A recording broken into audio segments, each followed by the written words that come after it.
What's up, good people? We are in the building. Let's get ready to go. Let's get this thing started. Let's get it. This is a follow up discussion. Move that a little bit. Follow up discussion. Had a real good show with the good brother Sub Zero 3639. Had a real good show with him. We're going to be piggybacking on a lot of the things that we talked about there. About to be getting into it. You know what time it is. You know how it works. Make sure you hit the like button when you come in here.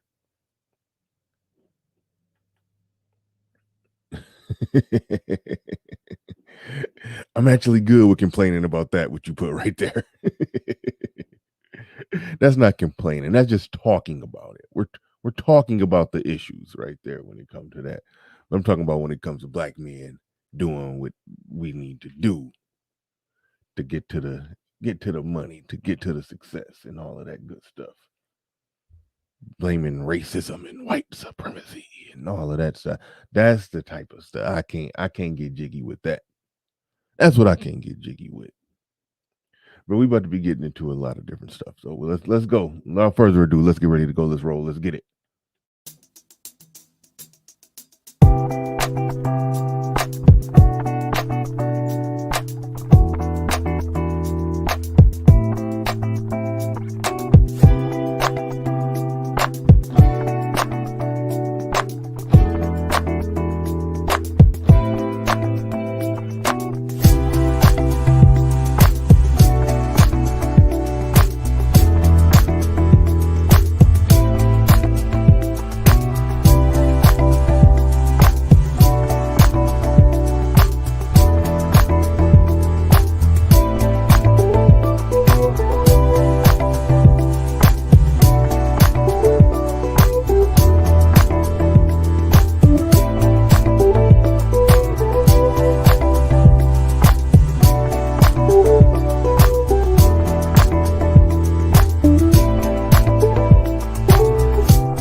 Peace, folks. This is X from TPOT Media. Open your mind and wake your black ass up. You know what time it is. Hit that damn like button as you make your way in the door. Grab a seat, settle in, get ready. It's the Grown Man Hour with your host, my man, Bernard Riley.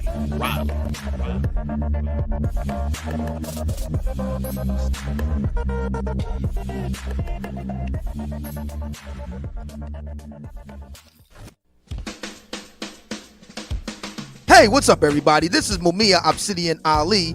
You know who I am. I need no introduction, right? And you're listening to the Grown Man Hour with my man Bernard Riley, heard weekdays right here on YouTube.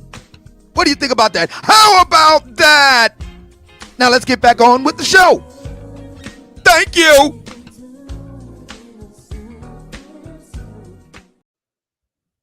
All right. Let's get it on. Let's get it. Shout out to the early bird squad, those that make it in bright and early. Logan JJ says, I'll stop complaining when government daddy stopped giving women Section 8 food stamps and automatic child support. But hey, when pigs fly, right? Aaron B in the building. Mr. Palmer says, damn right. I don't know if he's agreeing with the title or agreeing with that, but I believe he's agreeing with that statement right there. He says, can we, that Theo Wolf says, can we contribute to your alcohol selection behind you? What do you mean by contribute to it? I don't even know what you mean by that. I won't be doing any day drinking or morning drinking today. AMC went up so high, I had to do some morning drinking. I had to do some morning drinking. Mr. Palmer says calling it out and spreading the word is not complaining. Right on. Yeah, no, absolutely. Some people get confused by the title when I do that. See, it's a certain type of complaining that annoys me. And Sub-Zero down in the back chat, I'm going to be bringing him up momentarily. It's a certain type of complaining. The type of stuff that you're talking about, Mr. Palmer, I view you as an advocate spreading the word. So if somebody tell you you need to quit complaining about child support, whereas your channel is just a catalog exposing the faulty system that it is, you're the person banging the drum. You're the boy crying wolf when it's actually a wolf coming, when it's actually a wolf out there. So I don't view that as complaining. It's the no. So I know that ain't what this is about. This is more so along the lines of something that I applaud the Black Manosphere for. It's really the only place I can think of where a lot of conservative minded Black men who are tired of this whole racism narrative or the whole liberal narrative on how we can't do nothing because somebody else is stopping us or these factors and the system is in place and blah blah blah, all of this, and we need policies to fix this and fix that when it's really in our hands to do it. Yes, some of it's going to be hard, it's going to be difficult, but at the end of the day, we got to roll up our sleeves and do the work, as they say. So yeah, that's what I'm about when I'm saying Black men need to stop complaining. The whole victim narrative, we oppressed, they doing this to us. Men do not, I'm gonna keep saying this to go viral. Men do not make good men do not make good damsels in distress. We don't make we don't make for good damsels in distress. Women want to go complain about all this and all that in March and whatever the hell. No, we need to get shit done. And there I go already cussing. But shout out to everybody that's making it in bright and early. Shout out to JudgeZilla says, let's get money. Who is with me? GME, AMC. I ain't got no GME. I got some AMC, and Sub-Zero probably gonna cuss me out when I bring him up because I punked out and sold some of my shares. When it spiked up that high, when it just I was like, all right, this just can't keep going like that. I sold some of my shares. I still got some AMC in there, but I did sell some. I had to pull some profit out of there because it just got up too damn high. And it just got up too high too fast. I was like, nah, this ain't. But anyway, I punked out, and I'm mad at myself, even though the market is a little down. But I know, I mean, AMC is a little down, but I know it's gonna hop back up. But shout out to Fatal Dose. Shout out to Honey69. Shout out to all the Fatal Dose of Sage in the building. Rod of God podcast says defund excuses. Right on, right on. You my oppressor, as Muhammad Ali said. Yeah, that's what some of y'all be saying about Black women. You my poser when I want justice. You my poser when I want. But all right. No, all right. Let's get into it. He says gonna send you some good Russian vodka and other drinks. Hey, less complaining when slamming. All right. So without further ado, got to bring up the guest of honor, the man I got to get credit for all that money I made yesterday, man. I got off the phone with him. I can't even remember exactly what he said. I just know you said just enough to make me say, you know what? I'm putting some money on AMC. And wait, hold on. Hey, hold on. Can't hear you. No, I hadn't said anything. I hadn't said. I was listening. Okay, good. Yeah, okay. I have a speaker on, but yeah, I gotta give you credit for all that money I made yesterday, man. I was. Let me say this. Let me say this, man. My homeboy called me this morning at like 7 because we was up to like 70,000, right? And so my homeboy called me, man. I'm finna sell, man. They full of shit, right? So I was like, what? And he showed me this story about Adam Aaron, the CEO, agreeing to sell 11.5 million shares. Go to the SEC website. They put it up there and filed it today, right? The hedge funds, the people that were tasked with filing this with the SEC waited to today to file it, but this was an agreement from April, right? Mm-hmm. The original agreement. So what they did, they timed this shit just right. So then the hedge funds started selling in the pre-market and they selling now. People don't know this. So people are scared. Trust me. We're in a good position. Yeah, you like, well, it's easy for you to say that you got in at like $12, $10. Yeah, it is. I'm still losing. My homeboy cussing. He been calling me all morning cussing. Like, man, I was up to $95,000, man. I was up to this and now I'm down to this. I'm like, just relax. Just take your time. This is, if you ever watch any market, anything, nothing goes straight up all the way and just sit like 30 candles straight, just up, up, up, up, up. No, it's going to bounce, go up, bounce, go up. Look where we're bouncing. We're bouncing. If we bounce off $35, $40, look, guys, we opened up Monday at $25. So, I mean, we're way ahead and we still have another day. And Adam Aaron is going to be on the channel tonight interviewing. I'm going to be patient. It's hard because don't think I didn't want to sell like shit. But it crossed my mind. I'm not going to lie to you because I'm not used to this. But at the end of the day, I did research and I went on the website and I read down. See, you got to read that whole damn document because if you just go to the SEC website, look at the top, you'll be like, they betrayed us. Like that's what everybody said initially until you read down. And what you want to do to find that is say Control F on the keyboard and look for the word April. And then go down and you'll see it's on there twice. And it was filed. They initially set this up April 27th. The SEC says it, but they don't put it at the top, so you don't know. So I'm just letting everybody know with the share price right now. Put it down. I looked at it was 40, then it went to 50, and I'm not looking at it. I don't count it. I don't look at it. I don't monitor it. I'm waiting on the squeeze. The fundamental principles of what a squeeze is are still intact. Hold your shares. I'm holding. I have not sold anything. You don't lose money till you sell. I haven't lose. Actually, if I sell, I'm way up. I'm up like 500%. Just hold, man. Hold. I know it's hard. I know we want to say, screw it. I'm finna get out of here. They gonna get us. We finna lose out. They got articles going. You got to understand, and I don't want to get your channel a strike. You have to understand who owns the media. There's a group of people that wear these things on their heads. That's who are the hedge fund managers. These are the people that control and manipulate. I call them evil on this bunch of evil group of people that were a guy tried to kill him in the 40s. And, y'all know who I'm talking about. That group of people.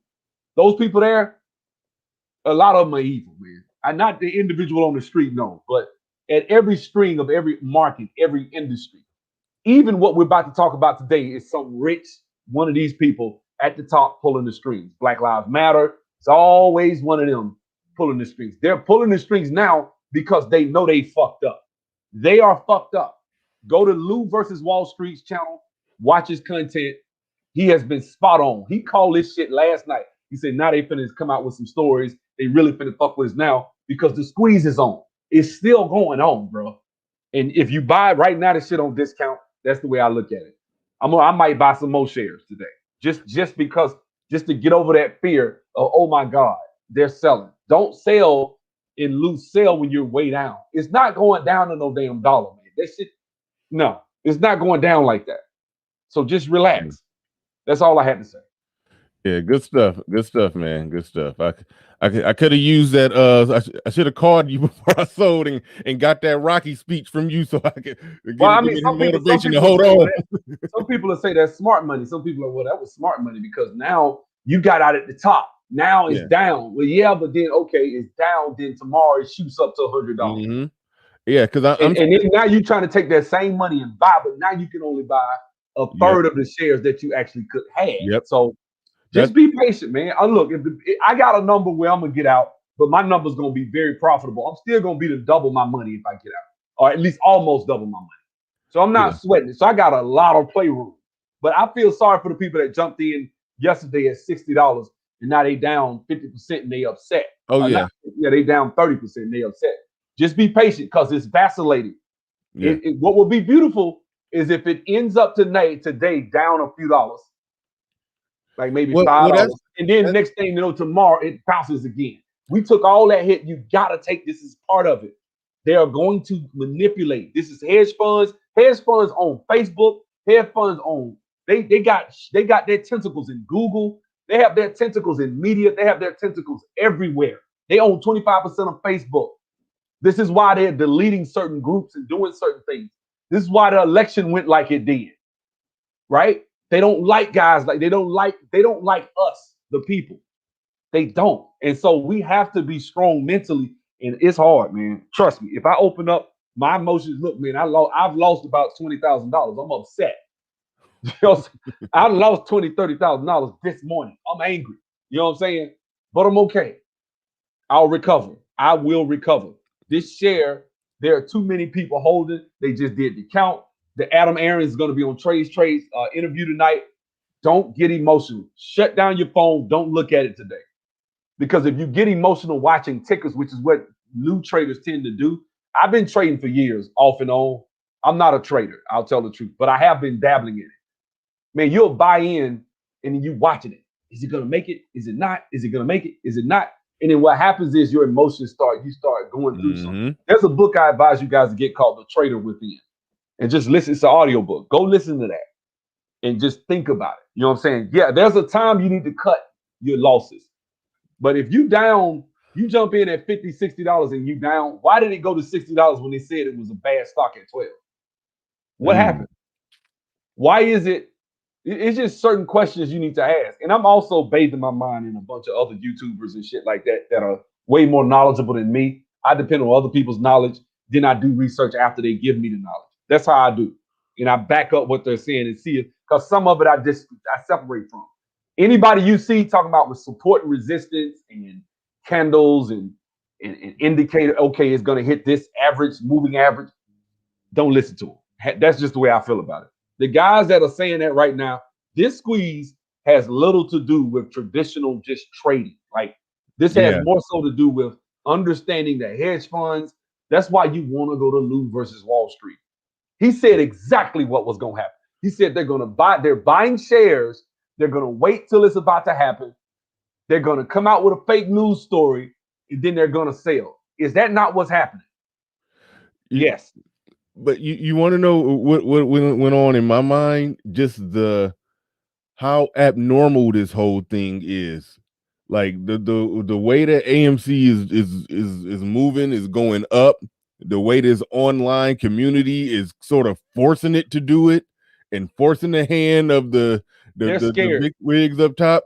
They're scared of $80. If you get to $80, $90, it's gonna squeeze. And if it's squeezed, we talking thousands, hundreds of thousands. I don't know about hundreds of thousands, but I do know it's gonna be thousands of dollars. Unless the government or somebody steps in on some fuckery. That's why I'm probably getting out around $600-$700.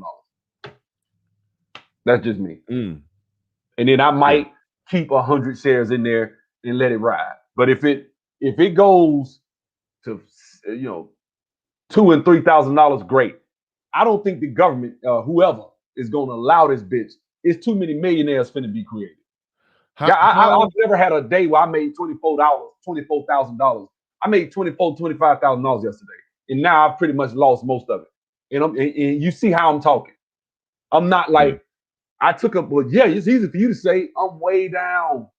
I got plans. I got shit I could do. I could have jumped out yesterday, but I didn't. I'm waiting. Because this is gonna find a level of support today, and it's gonna hold where it might be in the 40s, it might be in the 50s, it might even be back up in the 60s. We don't know, but just hold. And just calm down. Don't make rash decisions. There may be a time where it's time to get the fuck out. I'm not saying there's not. I'm not that stupid, but don't get emotional, man. But we're not here for that. I just wanted to kind of put that out there. Oh no, I love it. I love it because I'm new to this too. I've bought some stock before, but what's going on right now? This is new territory. I'm learning Bro, this is history. Exactly. And so they're saying this is going to be the greatest wealth transfer of all time, bro. You don't go from that to not even getting to where GameStop got in January. We at least gonna go. That's why I'm saying what I'm saying. I want to go with a sure bet instead of just something that's. Okay, I'm gonna expect. Okay, are we gonna get to the numbers they talking? Probably not. I don't think so. They gonna pull the plug before the end. Even Lou is saying that. But can you get 500-600 to shit? Yeah, easy. Well, now that is something I'm expecting. Explain this to me because I've heard somebody explain it. I didn't quite understand it. When you talked about when that squeeze happens, when I think the hedgies, as they be calling them on the YouTube channel I listen to, when the hedgies, when they have to either I guess sell their shares or explain. Okay, so how is that going to make it potentially go up into the thousands? Because that's the part I don't believe. I don't believe that. Now I think it'll go in the thousands easy, but let me say why. Okay, so what's happened is The hedge funds for decades have been basic shorting companies into oblivion, putting out fake synthetic shares, stuff like that. Yesterday, they were on the verge of a margin call where they was gonna have to buy back all their shares. When they buy back all these fake shares, the price is gonna go way up parabolic, right? Which is phraseology for going way up. When it does, FOMO kicks in. Like FOMO kicked in lately. You jumped in. A lot Explain of people, FOMO. Explain I'm FOMO. sorry. I'm sorry. Fear of missing out. So Okay. people want to jump in because they're afraid that they're going to lose out, right? You take that and couple that together, that is going to destroy. Eventually, it's going to destroy Citadel. Citadel is trying to make this out, make their way out of this with their shirt still intact. That's what they're trying to do. So that's why they created this fake story to get people to sell, and it's working because a lot of people are scared right now. But those are the people that jumped in at $40, $50. Yeah, they scared because they looking at, oh my God, I'm down $700. I'm down $1,000. I was down. I was down when it was $12 a couple of weeks. My average price was $12.50, $12. I was down like $500 with 1,000 some odd shares. So yeah, I was upset. But I held it. I said, I'm going to hold. And I was still showing people, hey, this is going to blow. It's on sale. Even though I was like, damn, it's down to $12. But I knew it wasn't going to stay at $12. Next thing you know, it jumped last week to 18, jumped to 30. Then they had some crazy shit came out. They sold some shares, dropped it down to like 25 over the weekend last week. We opened at 25, and here we are in the 40s, whatever we are right now. But yesterday, we was at $60, $75 in the pre-market this morning. So Yeah. $75, $80, those are the numbers that are going to break the backs of the hedge funds. They're going to get margin called. They have a lot of short positions. Short positions is when you borrow stock, dump it into the market at market price, sell it, then you think it's going down, it goes down, you buy it back. Give it back to the person you borrowed it from. Well, the problem is the market was way up. And they were shorting hard at 12, 10. But they're saying it's going to a penny. And it's going the opposite direction because Wall Street bets. I expect they're going to end that shit. I believe they're going to stop once this shit happens, they're going to try to come and stop and shackle Wall Street bets. It's getting too powerful. It's okay for the hedge funds to make money. It's not okay for us to make money. They don't want that. They do not want the people coming together and deciding to bet on the stock. It's not about what the movie theaters and people. I see people try to play the old-fashioned way. Well, I mean, movie theaters are going away. Streaming is online, and people don't give a fuck. It's not about that. This is about sticking it to the hedge funds. This is emotional. People just tired of them stealing money. 2008, they made money. They crashed the market, got away scot-free. Some of them made money. 1999, 2000, they made money. Some of them lost money, but they've been doing this shit for decades, stealing people's retirement, stealing people. They've been doing this shit since before you was born, Bernard. Probably going back around before I was born. They've been stealing like that. So now what people are saying is, let's come, and now we got them in a bad position. They got caught. And I'm telling you, I'm not the guy to go to get the real information. You want to go to guys like Lou versus Wall Street. Yeah. That's who you want to go. Lou versus Wall Street. Trades is okay. He's still on that price action shit. This ain't about price action. It is price action, but it's not about that. So the shit that you see going on right now, people was talking about this shit months ago. Hey guys, so-and-so just bought X amount of millions of shares, this hedge fund. This is what they're going to do. This is their plan. They're going to sell, put out a fake story and sell. Is that not what we are today? What does that tell you? We're getting close. They're about to break. If you hold, you will be okay. If not, you lost a couple of $1,000. Fuck it. I did. That's the way I feel about it. The money I put in, I put like $13,000, $12,000, $13,000 in it. If I lose it, I lose let's say I lose half of it. Fuck. Damn, I lost $6,000. Damn. Yeah. Okay, I can live another day. I can live off that. I didn't put my life savings in this motherfucker because I knew it could, but I don't see the bitch going to $6. It ain't going to no damn $6. Right. No, I'm in position where I can't lose right now. Like you said, you put in 13,000. I put in a total of 6,000 and did it at 3 different price levels. So yesterday when it shot up, I pulled out some shares. I pulled out a lot of shares, but I got enough. I left 6,000 in basically. So if it go to the moon, the shares that I got, if it go all the way up there, I'm still gonna make a lot of money if it just go crazy. But bare minimum, I'm in a position where ain't gonna be. There's no possible way I can lose. Put it like that. I fixed had it a that friend way. call me yesterday. Man, you need to get I out. took out major profit and some, but I left in the 6 basically. The 6 I Yeah, I had a invested. friend. That's just sitting in there. I had a friend tell me yesterday, man, you need to get out. I'm like, yeah, but and I'm not trying to. This is when it was $12. He told me this shit wasn't gonna happen. Then he went to 60. He calling me on the phone. Man, you need to get out. You up? Like, no, man, you crazy. Yeah, think about that. People I'm can like, but plan had I that. listened to you, I wouldn't have never got in the first place. Listen, no, it's two things. JudgeZilla down there, JudgeZilla. I think JudgeZilla's a semi-expert. While we're talking about AMC or stocks, I'm gonna bring him up for a second. He wanted to get a word in on this one. But the YouTube channel I listen to, I don't even know the name of it. I just type in AMC to the moon, and the boy pop up. Matt Kors. Yeah, that's who I've been. Yeah, he's pretty good. Matt Kors is good. Trace Trades is good. Roche Yeah. Capital is good. When I was listening to him, a lot of his people on his channel, when it got to 30, 32, they was like, hey, I'm out, because some of them probably got in back when it was $6 and they probably put, 20, 30, 15, 10,000 in. They like, hey, I made 30 grand, I'm gone.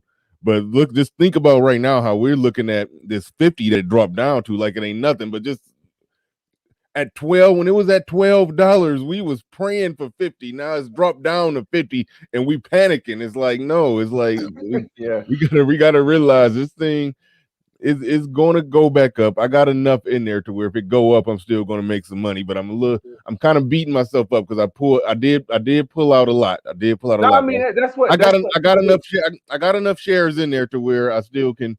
If it go crazy, I'm still gonna benefit and profit. But JudgeZilla, go ahead. We're gonna get to the main topic, but I do want to touch on this because this is historic what AMC doing. But go ahead, Judge. It definitely go ahead. is. And what makes it again historic is like Sub-Zero's alluded to, right? Sub-Zero's alluded to. What makes this historic, okay, is we've been here before, right? You're familiar with the Margin Call movie. You're familiar with the Big Short movie, right? We've been here. This has happened before, right? This happened in 09. This happened in 08, 09 with that crash. This happened in 99 with the tech bubble, right? This has happened before.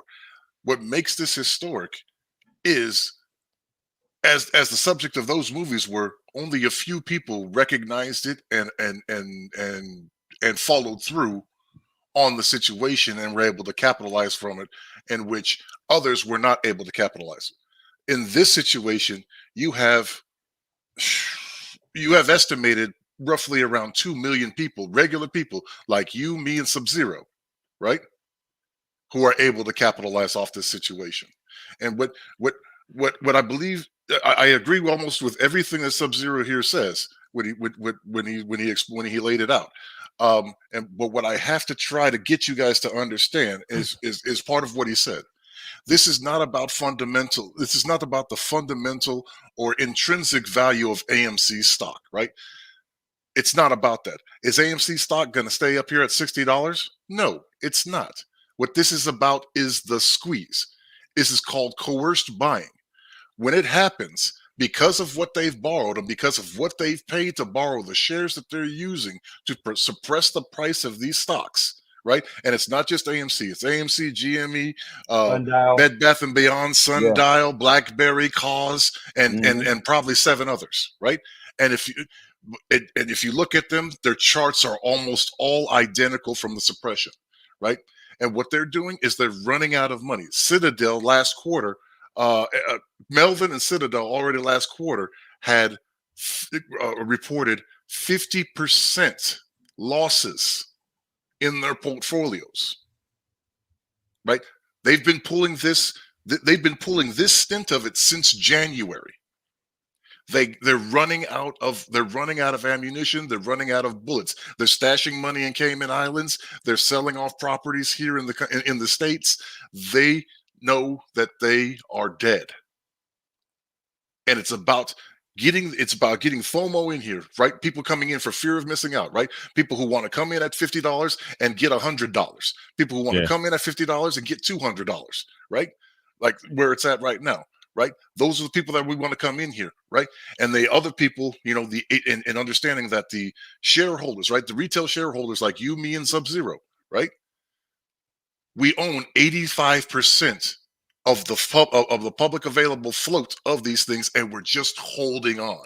Now, I think we're over 100 now. I think we're actually over 100. Well, I'm not even that, right, yeah. because I'm not gonna try to confuse people with synthetics for phantom shares or counterfeits. I'm not gonna try to confuse them with that. Yeah, but go ahead. Essentially, what the position is that's not, again, intrinsically, GameStop is not worth $300, and intrinsically, AMC is not worth $60, right? But to get this squeeze to happen, to make these hedge funds bleed, right? This is what we have to do: is run up the price. If it's gonna come back down, but what we want to do is we want to trigger the buying algorithm for the hedge funds, because once their margin gets called, once they get a call from the market makers and say, "Look, we cannot hold this position; it's too risky anymore. You need to cover your shorts." They have to. Algorithm gets tripped, and they have to buy at any price. What we have here is coming up is a situation of supply and demand, and it's the greatest situation of supply and demand in the history of the markets, because the people hold the supply. Oh, come on, brother. And financial institutions must meet the price that the people demand for their stock. That's it. That's it. So when people tell you that this is going up to 100, when people tell you it's going up to 500, when people tell you it's going up to 1,000, 5,000, 10,000, 100,000, because it's what you demand for your price in stock. Damn. They have to. All shorts must cover. And all shorts must cover. And the problem is, when that happens, people are gonna be like, okay, well, they're gonna run out of money. The DTC, they have an organization in the government called DTC that's gonna come in. The Fed's gonna print the money. We still got to get our money. And I think is going on is BlackRock is cannibalizing Citadel along with the Fed. I think that's really what they're doing. What they're doing, right? Okay, so DTC, ITC, OCC, NSCC, these are all regulatory agencies, right? And the SEC, they've all put in new rules and regulations so that they cannot continue to naked short the way that they're doing, and they cannot continue to make failure to deliveries as they have been making to do them, with the fines being heavier, right? Business as usual is no longer business as usual. And what the 3,600 plus hedge funds out there are doing is saying, look, they're willing to cut off their hand to save the arm. So 10% of these hedge funds are going to go fucking down, but the rest of them are like, look, that's the price of doing business. That's what BlackRock's in there doing, is what they're going to do is they have their shares. They're going to sell off their shares, right? And again, that's not a big deal because 85% or more belong to the retail holders.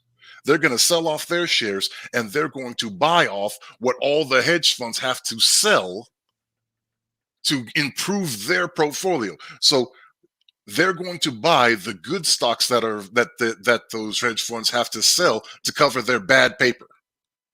That's what they're setting up to do. Okay. The windfall for us, again, is the fact that they naked short, they got caught with their fucking pants down, right? Essentially, hedge funds robbed the bank. They jumped in the getaway car, but they forgot to put the money in the trunk, and we just walking past. Yeah, that's what's about to happen. And so I think this is going to be probably one of the greatest wealth transfers. It's only 80,000 millionaires in the country, and yet we're talking about what is it? We're looking at maybe let's say I don't know, not everybody that's got these funds, I mean these shares are going to be millionaires, but let's say another million coming online of actual, maybe 1/3 of the actual shareholders are probably going to really be millionaires. That's crazy. They do not want that, guys. They don't. And the beautiful thing about it, they say the Fed is going to maneuver this to happen so that the people can make money, but it's not going to increase inflation. They're trying to set that up. because the government wants these tax dollars and they don't want inflation. It's going to be crazy, guys. Exactly. Now, when I say mathematically, realistically, this is realistic. This is my realistic position on this.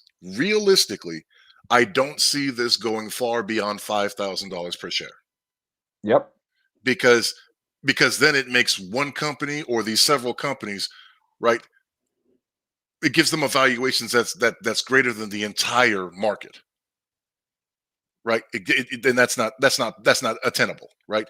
What's end up going to happen is these hedge funds are going to get liquidated. It's going to go to the market maker. They're going to have to they're going to have to pay in the funds that they have to pay in from it, right? Then it's going to go to the banks. They're going to have to pay in what they have to what they're going to have to pay in for it, and the taxpayer is ultimately going to end up bailing them out, just like they did in 2008, just like they did in '99, right?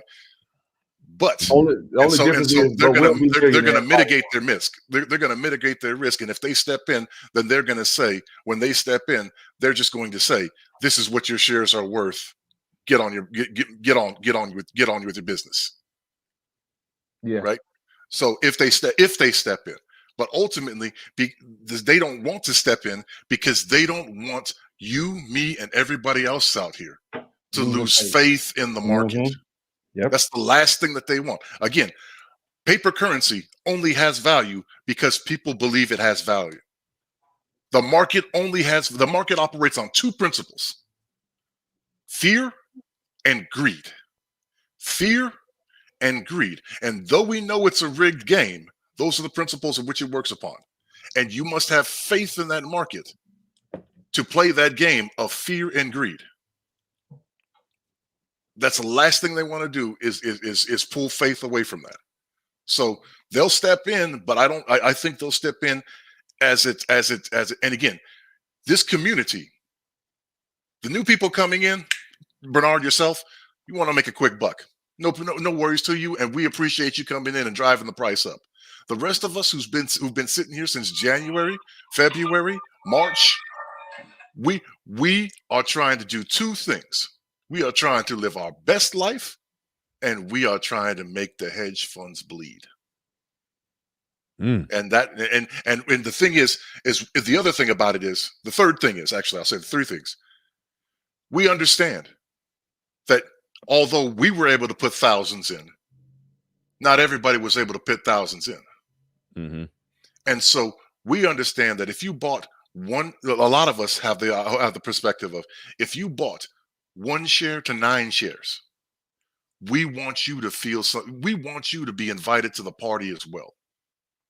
So when I say that, we want you to get it. We want everybody who has single digit shares to get money too. Now, when we get them money, does that give us money? Yeah, but we want to hold on. And that's what I'm saying. That's where the saying apes together strong, or apes strong together. If everybody holds on to their shares, right, and sells near the peak rather than picking like day traders, right, getting in and out, getting in and out, getting in and out. If everybody holds on, the more people that hold on, the better for everybody to get everybody to get a plate at the barbecue, right? Nobody's going to get stuck with just a bowl of coleslaw. You know what I'm saying? So if we can get if everybody holds on, and you can get each one of those stocks, each one of those shares to be 5,000 or 10,000, then everybody walks away a winner. Yeah. I still got, let's not get it twisted, I still got comfortably over 100 shares I'm hanging on to until infinity and beyond. I'm not letting go of those ones until it get all the way up there, all crazy like you're talking, that 5,000. I didn't think it would go that high. I thought that was just grandiose ideas, but you kind of made me a believer, man. You explained this. You explained this better than these people that got 250,000 subs. I just want you to know that you should. I've been trying to get the word about this out to everybody out here in the manosphere since March. No, I bought some shares then. I probably just put just a couple hundred on it then. I wasn't really sold, but I was like, okay, they talking some trash about it. Let me just throw a couple hundred on it, see what happened. But I just recently just went on and put like 6,000 on it. But But yeah, you need to do this. This is my grandiose idea after this whole AMC thing is over. If AMC was selected almost arbitrarily by the people to just drive it up like that, let's select that next one and get it going. You know, and that's the thing. That's the power of the people. Collectively, these people that are involved in this are the large. Again, we as individuals, all of us together working towards a common goal, are the largest hedge fund in existence that has a vertical plane of leadership, or excuse me, a horizontal plane of leadership, right? Mm-hmm. And so the other part about this is understand right now what we're in is what's called a gamma squeeze. This is not even the fucking squeeze yet. This is what I gotta get through to everybody. This is not the squeeze. Between squeeze and gamma squeeze. Okay, gamma squeeze happens, right? Because of delta hedging. Now, delta hedging is what market makers have to do, right? When options, right, puts or calls, right, go into the money. Okay, because those puts or calls, because what those are a put or a call is almost is a margin position, right? Is a margin position. What you're able to do is you're able to pay a premium for 100 shares at a certain strike price, which would be the stock price, right? The price of the ticker, right? To be able to purchase it in the future or sell it in the future or let it expire. But if they all go into the money, because you have the option to exercise them, market makers have to cover their risk by having those stocks available so that they can give them to you should you exercise that call. And so what's happening, that's called, so what they have to do is they have to buy shares, and that's coerced buying called delta hedging, right? So what that creates is this gamma squeeze where they have to make purchases that are going to drive the stock up because they're buying, right? This is just the gamma portion of it. This is just FOMO and gamma. What we need to do is we need to get this stock up past $100. When it gets past $100, there's no reasonable way in the world that that margin call is not triggered. Because understand, they've been doing this since the stock was $2.50. So when this price reaches $100 to $120, the margin call can't be not triggered. It has to trigger, and they have to buy. All shorts must cover, which means all shares must be made whole.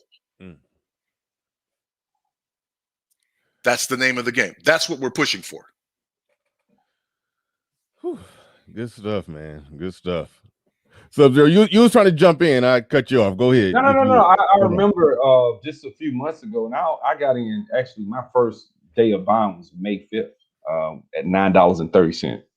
But I'm gonna say this: when I got in, I got heavy into YouTube, and that's all I watch every day, all day now. I don't, you know what I'm saying? That's all I watch. I don't watch political stuff. I may make a video of some content, but I'm pretty much like watching this, not the stock price. I learned not to do that. That'll bite you. But I watch, all these different YouTubers and different people, and I'm gonna tell you, man. They said this right when I got in. I remember people saying, "Hey, this hedge fund bought shares. This hedge fund bought shares." Guys, watch out. What they're gonna do is they're gonna when the squeeze is about to happen. We were gonna hit 100 today, easy, right? They said when the squeeze was about to happen, they're gonna put out a fake story. They said this. They said they're gonna put out a fake story, and then they're gonna get the media behind them to start talking, spreading fear, which is what they did. And then they're gonna at the same time simultaneously sell their shares.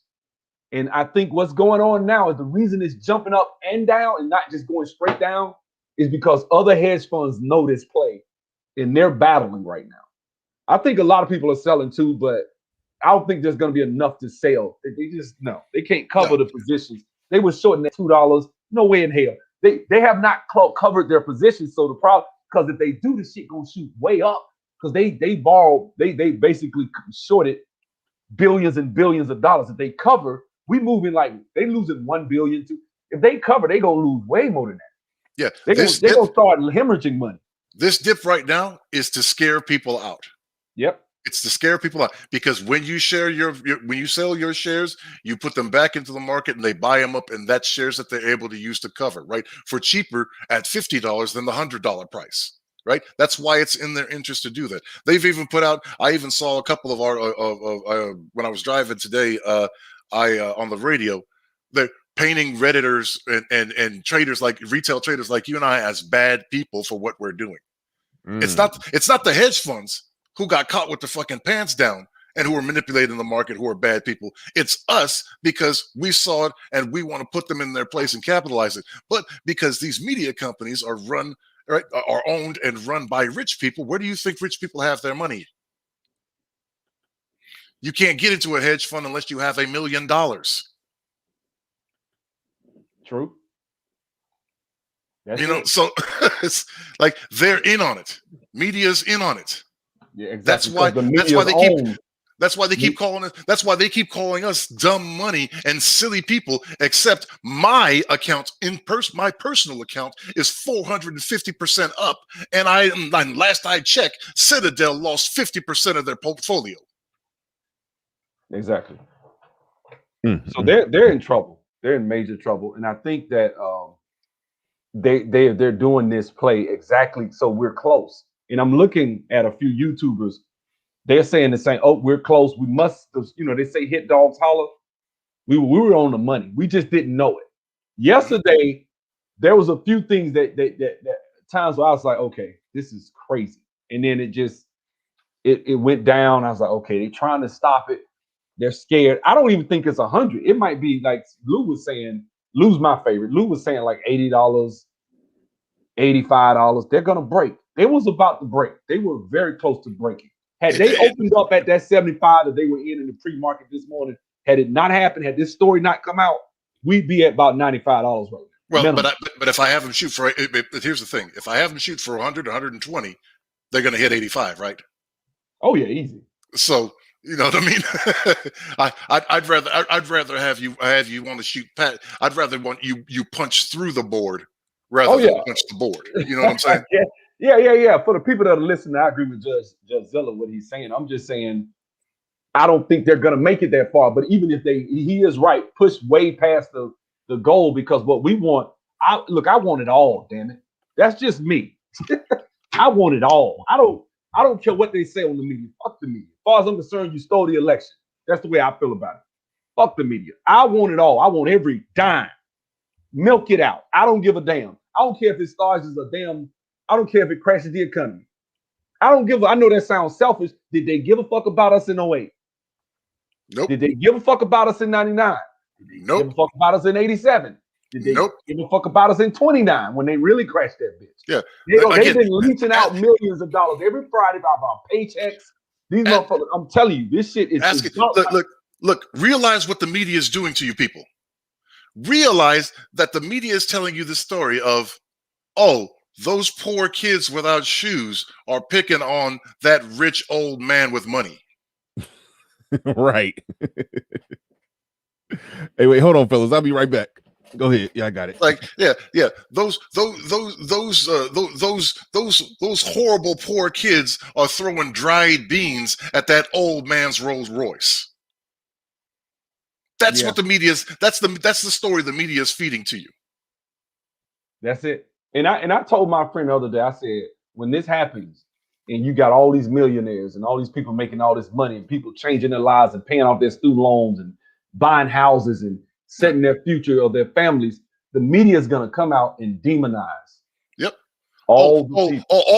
Hey, shouldn't you, Sub-Zero, don't you feel bad to all those poor multi-billionaires that are now only multi-millionaires? You know what? There's one of them. They say his whole garage is 3,500 square feet, covered in the floor is covered in like 24 karat gold. Yeah. Well, they say his floor is worth $1 billion. The floor is worth $1 billion damn dollars. Like I don't feel sorry for his ass. That's look. I'm not jealous. Look, listen. I'm not one of those guys that covets other people's wealth. I can care less. But if you telling me you got it stealing, now it's different. Now I can see if they fairly invested in the market, and just did. But you're telling me you got there through Exactly. manipulation and cheating. You didn't Yes. get there being fair. You putting out fake shares. You doing all this crazy stuff. And so it's like, okay, fuck you. At first, I was like, well, I'm not a guy that's jealous of people's wealth. I don't believe in that. And I Right. don't. But I do believe in being fair. And I don't think that these people are being fair. They're manipulative and they deserve whatever the hell comes their way.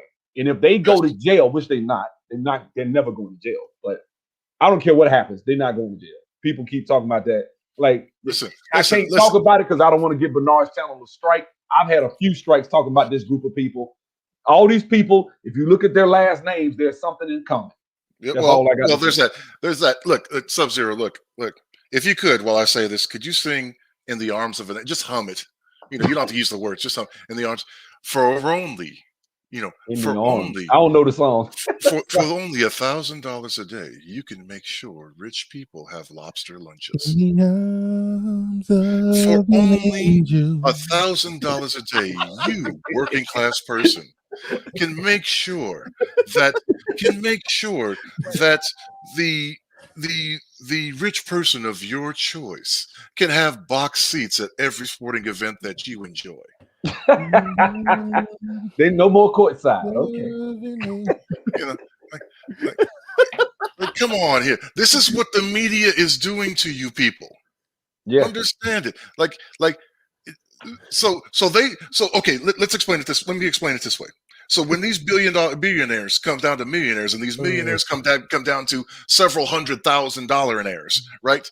Like, they're not even gonna be at the level that you exist, you live your fucking life on, because you make less than $50,000 a year. And if their fucking existence is horrible at hundreds of thousands of dollars a year, what the fuck is your existence? Yeah. Sorry about the cursing. Oh no, yeah, we already there. I agree 1,000%. I agree 1,000%, brother. I just think that this is look, man, I got shit I'm trying to do, bro. Like, if I don't at least walk out this bitch with at least $750,000, something's wrong. So I got almost 1,100 shares. I'm not waiting to the top. I'm getting out early because I know they're gonna be on some fuck shit. I do. If it get to 5,000, I will be surprised. Let's just put it like that. Now, if it does, fine. I'll leave 100 shares in there. But I'm not finna wait, man. I'm getting out early when it's shooting up because this is the greatest squeeze of all time. JudgeZilla is right. This is the greatest squeeze of all time. I know what I said sounds like magic beans. I understand it. And it sounds like magic beans if you're looking at AMC or GME or any of the others from a technical perspective, or when you're looking at it from a fundamental perspective. But those are the wrong things. And that's what the media keeps trying to tell you, right? The media keeps trying to tell you and push it to you. It's not worth that much. It's not worth, it's oversold. It's not about that, because they don't want to tell you that what this is Archegos writ large. What this is Royal Bank of Canada writ large. What this is Sheldon Financial writ large. They don't want to let you know that, because hold on, brother. What is writ large? What is that? Mean to the 10th power, bigger by magnitude. It's not just one hedge fund over here and one hedge fund over there. No, this is arguably 40% of hedge funds are part of this, but they're only going to let 10 to 15% die on the vine. And I'm good with that. I wouldn't give a damn if they all went. I really wouldn't care. I really wouldn't. But if it does go to the numbers that they're talking, some of these people are saying, it's probably gonna cause, like, cryptos are gonna crash, the market's gonna crash, and I want the real estate market to crash. I'm gonna buy off every damn thing. That's what I'm waiting on. And let me say this real quick, and I'm going to go ahead and go. Sorry, but interrupt you again, Sub-Zero. This was great. The only reason that I recommend, there's only one reason why I recommend AMC and GameStop over the others, right? Well, actually, there's two reasons. Because those are the biggest primes, right? And those are the patterns that match up almost identically, literally like you cannot tell their charts apart. And those are two companies out of the other 12 that are shorted that I believe that even if if you got hit by a car and you ended up in a coma, right? Your money's still going to hold value. If you got in, if you got in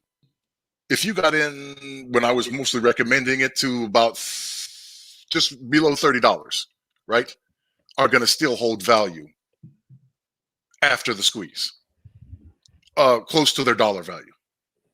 Okay, sub $30, sub $30 for AMC, and sub 140, sub $150 for GameStop. Those are going up. Those are companies that are going to gain great valuation as they go on in the future from not going bankrupt, right? And coming out of this situation that we've been in the last 16 months. Before you leave, I know you say you got to leave, and this is what I really feel. People saying that movie theaters are going away because of streaming. You don't just go to the movies just for the movie. You go to the movies for the experience. You want to go out with your lady. Hey, let's go to the what? Movies. I just that recently is a rite of passage. People act like movies are just gonna go away because you can stream. Yeah. Hanging out with friends, not in your yard. Yeah. I just recently went to the movies to see the Quiet Place 2. I went for the damn movie popcorn and just to lean back in the chair in the dark room more than just seeing the movie. I could have saw it at home. I mean, no, the movie, you're absolutely right. It's about the experience. Especially like something like Kong versus Godzilla come out. You want to see that at the theater. Like you can't get a 70-inch screen from Walmart and think you're gonna get the experience you get at the movie theater with the sound and the speakers vibrating your clothes while you're sitting there. You're not gonna get that. Now, can you buy something eventually? Yeah, it probably cost you about $30,000 to get that same experience in your basement. Yeah, but you would probably spend $70,000 to $30,000 to really, $30,000 to $70,000 to really get it to where it would feel something even remotely close. The average American can't do that. And you got all these Marvel movies coming out. You tell me when Shang-Chi comes out, that's not a $2 billion movie. They're gonna kill in China. Well, but they're also going to be doing a whole lot more innovative things with utilizing their space more than for just movies, right? For sporting events, for e-sporting events, for tournament venues, like it's virtual gaming situations. Like they're going to be doing they're going to be innovating. Like the plans are in the like how you have like out here at our stadium before we built the football stadium for the Cardinals, right? They were using it for the hockey stadium. Sorry, they were using the basketball court, right? The hockey rink was under the basketball court, right? So the basketball games and hockey games were in the same arena, but the basketball court was on top of the ice rink.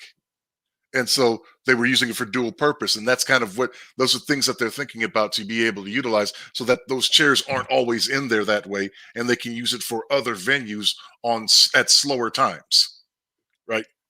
For people to be able to utilize the spaces. Like they're coming up with a lot of different things to remain profitable and remain competitive in what they're doing. So, like I said, but that's why I recommend AMC and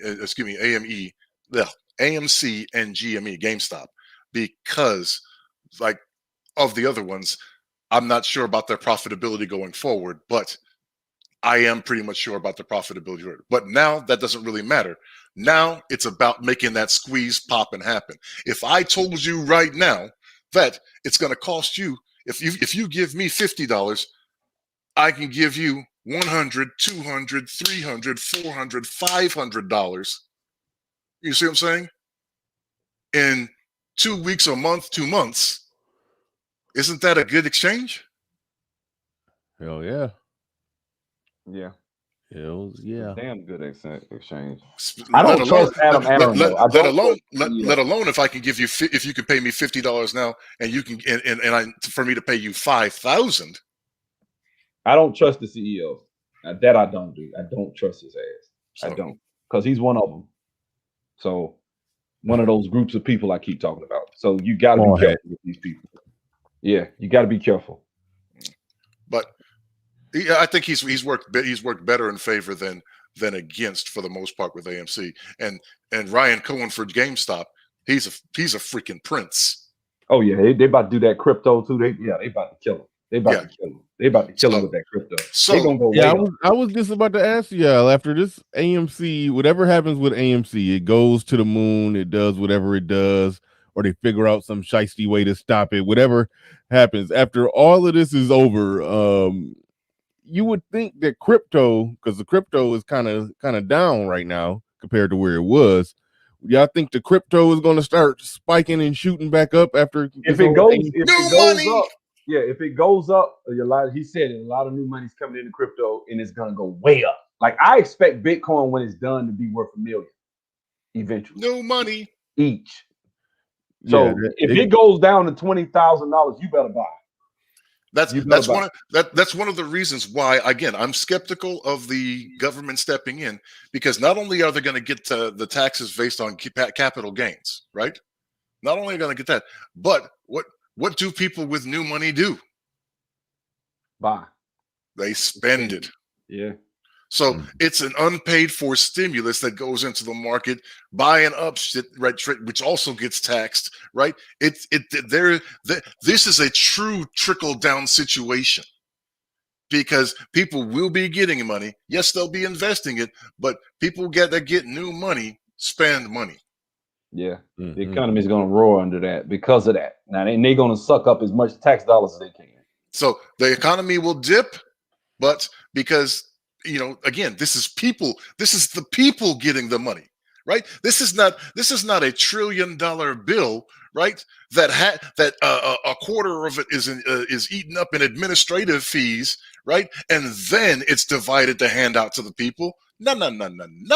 This is money straight to the people. That's it. That's good stuff, man. That's good stuff. Look, Baron, we're going to turn this into a stock one, because I definitely probably ain't going to have the same amount of time. I had an hour. I went over. But hey, we can just call it. I don't care. I changed. Yeah, let's push back the name. We can do it again. I want to do it because I think we got some good stuff we can really talk about. But with the timing of it this morning, I was emotional anyway. So I needed to listen to Judge. I was mad like this because at first I was cussing out Adam Aaron. Then I've been doing some research. I went on the SEC's website. I read it and I searched for the month of April. I found it. I said, "Oh, okay. So they filed this in April. The timing was perfect for them to lower, but it's just down $15. I know that doesn't seem like that's Sub-Zero. Look, let me tell you about a veteran that's been sitting on this stuff, right? A veteran that's been sitting on this stuff. You know what I mean? I got in sub 14. Okay, I've been sitting on this, right? Yeah. So we're used to this. We're used to this. We're used to seeing these swings, and that's what people need to do. Is they need to get used to 30%, 40% swings. Yeah. Because there's what's called exhaustion, right? This can't just shoot all the way up. Yeah. It's got a stair step. It's but got you know what stair step. I like the fact that it's hovering at 45 because guys, we opened up $20 below this Monday. So if this is a bad day and we at $45, we're gonna go up. People are gonna buy now. Step back and look at the whole chart, not just the daily. Yeah, exactly. That's it. And it's gonna happen as people get on and come on in here and buy into this, right? Because it's gonna happen. This is the best shot we've had to this. We're up about 90% for the week. Yeah, like I said, my portfolio, even currently, let's see here. Update is 387. So it's down on the day, but it is well up. Yes. So as much as they pulled this, they only kind of pulled us back to yesterday before this 100%. They took back, and they haven't even taken back all of the 100% because it opened at what was it, $32? Yeah. Yesterday, they still hadn't even got all that back. Yeah, it's gonna consolidate again. It's going up and it's gonna come down, consolidate. It's gonna come back down, consolidate. It's called oscillation, market fluctuations. Those are still in effect. It can't just go shooting up. It's just not how that works. Exactly. So, well, look, Bernard, we could do another day next week, right? Oh yeah, no, absolutely. Yeah, so I got your number. I'm gonna text you, man. Thanks, JudgeZilla, man. I gotta go downstairs and log in and start getting some work done, man. But All Y'all right. have a good Hey, one. well, God it'd bless. be better if we probably went on at 9-8. Well, because some like you normally have to go at about Well, 11. this week was perfect because my actual my boss is out of town till like next week. So yeah, I mean it's whatever, man. If you All want to right, do cool, cool. you Yeah, want to no, I do was saying something, we start early. That way you yeah, got we start at more 9, man. time. Yeah. Start. We'll go for a good hour and a half, you know, whatever, 2 hours. Okay, And then, cool. yeah, that's cool. Because I logged in Okay. this morning and did some work anyway. So all Cool. Yeah, right. no, you All gotta right, run. Judge, You gotta man. I run. appreciate Thanks, it. man. That was Thanks. insightful, fam. That was No worries. insightful. Yeah, I got. I'm a rookie. I Don't told get you. I scared. tell it. Go Don't ahead. get scared when you see a dip. When you see a dip, consider that a buying opportunity because the real money comes next week. I'm gonna tell you something though. I'm gonna tell you something that really helped me. Getting up under people that are on YouTube that know what they're talking about. Mhm. The real money's going to come in next week or the week after. Yeah. Now I love Lou versus Wall Street because he called everything like damn near lock, stock, and barrel. I was like, damn, this dude is accurate, and he doesn't. He's talking just like JudgeZilla. He's not saying, "Oh, it's okay. We're gonna hold at this level." It's not about support and resistance. Throw all that out of your mind. Because I tried to do that. Was like, yeah, we having a resistance. Remember a couple of weeks ago, it was, yeah, we got a level of resistance at 1450. Once we break out past 1450, we're gonna have to squeeze. Once we break out past $18, we're gonna have to squeeze. What happened? We done shot up to $60 and hovering on a bad day at 45. So you can't, this isn't like that. It's all based on, and that's why they liquidated all those damn Bitcoins and all that shit. That's why they and it reached liquidated 75, and it reached 75 in aftermarket. Exactly. So they're scared, right? They're shitting bricks. Everybody's saying that's the phraseology. They really are shitting bricks right now. So I think this is going to be the play of the century. I think I think this is going to be better than any investment I've ever done. And guys, I made like 600,000 in real estate in a year, but that I bust my ass to get. God damn. This is like, yeah, back in 06, I was hurt about that housing bubble. I'm one of the people that still kind of hurt about that shit. I was supposed to be a damn millionaire. I thought I was right there. I could smell it. And then that shit just fell apart.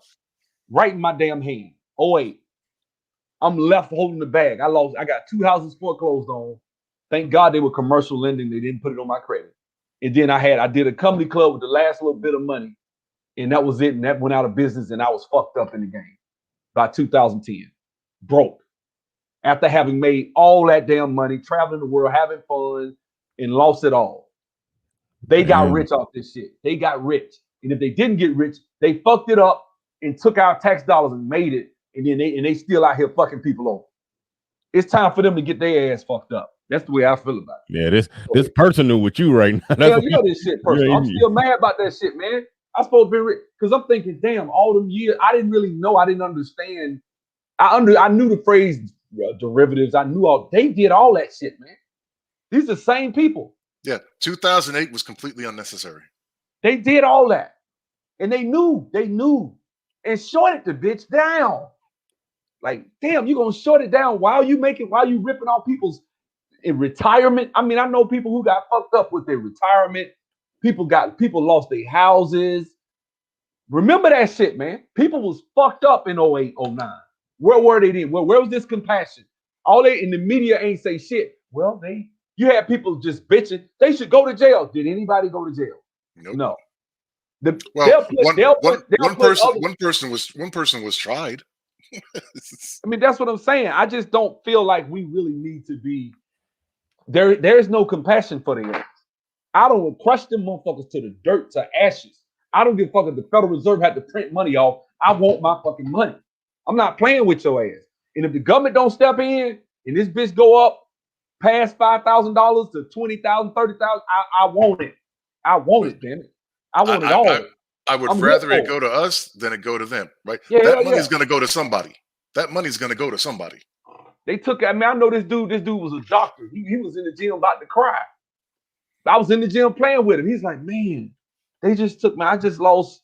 He was just talking about, man, he probably made it back. He made like $400 a year. But still, you know how many people you fucked up that was 62 years old, about to retire, and they had to work, and now they dead because they don't work themselves to death because you ripped out half their fucking retirement right before they retired.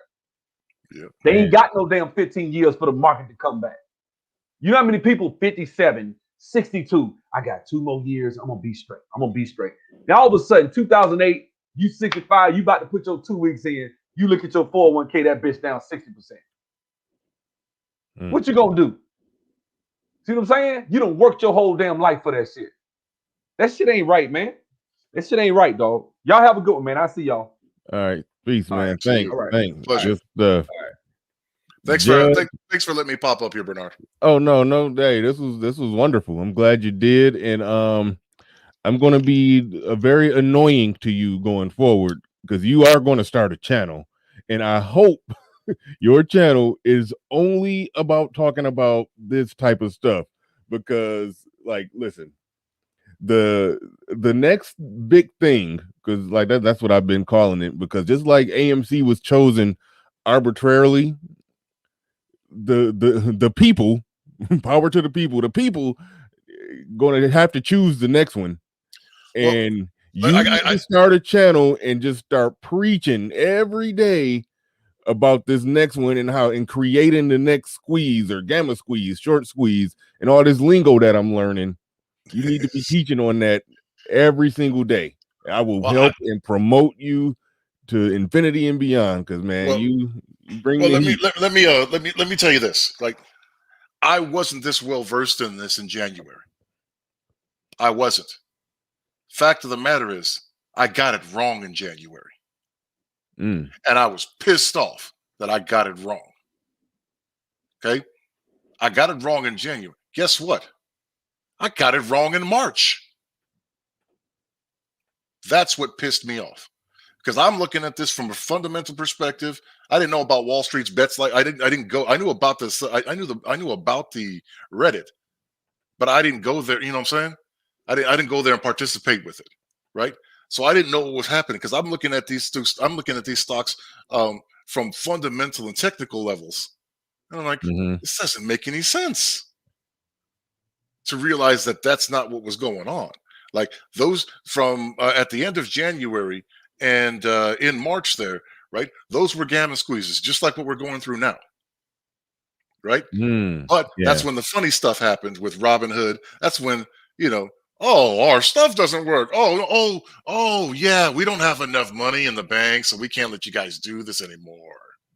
Except the problem is, guess who's the market maker for Robinhood? Who? Citadel. Guess who gets payment for order flow from Robinhood, which means that they, right, when you do something from Robinhood, it gives Citadel the heads up so that they can undercut your position. Yeah, and work against you. That's why your trades were for free. That's why there were no commissions on your trades. Right? And Citadel's a big part of this, along with Melvin Capital and others, right? They're the big boys in this game. They're the ones who show. And again, they didn't arbitrarily pick these companies. What they did is they picked the companies that they picked for reasons. The hedge funds picked these companies. They just exposed their playbook, and people at Wall Street Bets and other retail investors, like, hey. Look, you know what they said they were going to do? They're doing it right now. What's the only thing that could make? How can we make some money and stick it to them? I know. Let's just buy up a bunch of this shit. And now they can't run a business with a large real estate footprint because they pick certain entities, business entities that fit a certain criteria. That are in trouble and with a large real estate presence, so that they can short them into oblivion so that they go bankrupt, right? Then when they go bankrupt, they go to the bank and buy up their debt for 50, 60 cents on the dollar, so that they create what's called accounts receivable, which is an asset, which they either use at that bank or another friendly bank to then go and purchase their distressed asset real estate that they use the bank's assessor, the bank's appraiser to assess at a discount because it's in troubled financial status. And so they sell it for less, even though the county assessor has the real estate priced at a much higher price, probably twice as much. Right? There's a whole thing that these people do for this stuff. They laid out their playbook. Mm-hmm. And like I said, so it's not the people that chose these companies. It's the people that chose to stop them from doing this to these companies. Companies that don't need to be driven out of business. And the reason that they were able to do that is because when they naked short, they spend 10% of the money that they would have to buy by buying regular stock. Right? So they put 10% down, they drive it into the ground, right, into bankruptcy, and then they never have to cover their shorts because the company doesn't exist anymore. 10% of money, 90% counterfeit money. Buy an asset at 60 cents on the dollar, and then buy another asset and use that asset to buy another real property asset for 50 cents on the dollar or better. Then they get to sell them at assessors' prices and double their money that they didn't even have to use. God damn. God damn. That's the game. See, that's what they're running. And they got tripped up on it, and they deserve to. So what comes after this? I don't know, because a lot of things are being placed into it so that you can't naked short this way. You can't do what they're doing anymore and put this risk out there anymore. So, like, if there's a situation that comes in after that, but what my position is with all these people, right? Roughly somewhere around 2 million people that come into this money. If we all buy and we all hold and we all demand the price that we can, so that everybody eats. Everybody eats. Okay? If we all do that, then people like that, I believe, are better people than they are worse people.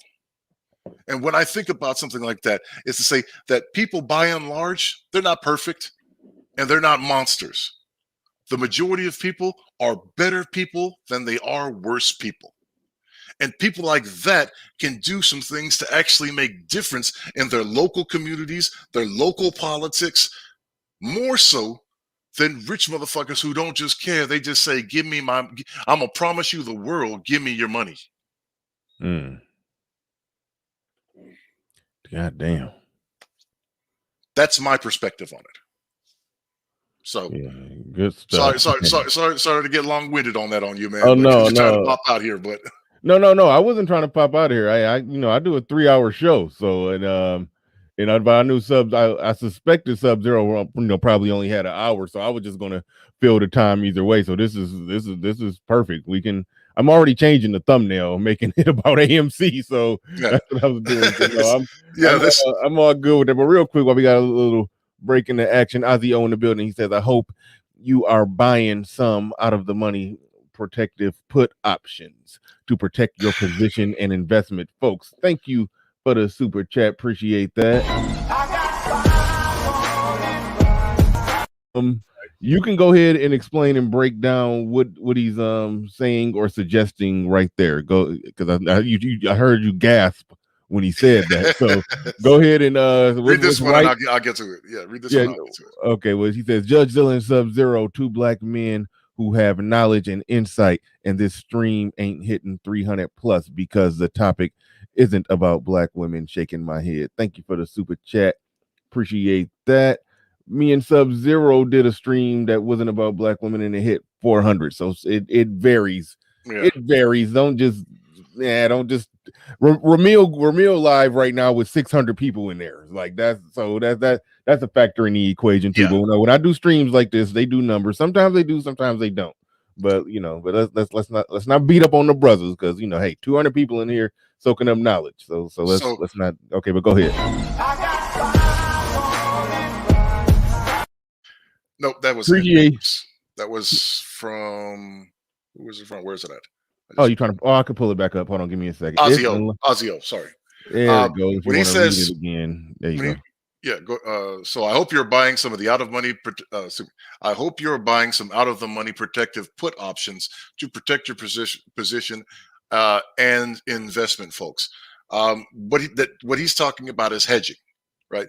What is essentially how you hedge for yourself, right? Um, a put is a bet that you're making that the stock is going to go down in price. We know this is going to go down in price after it reaches its peak.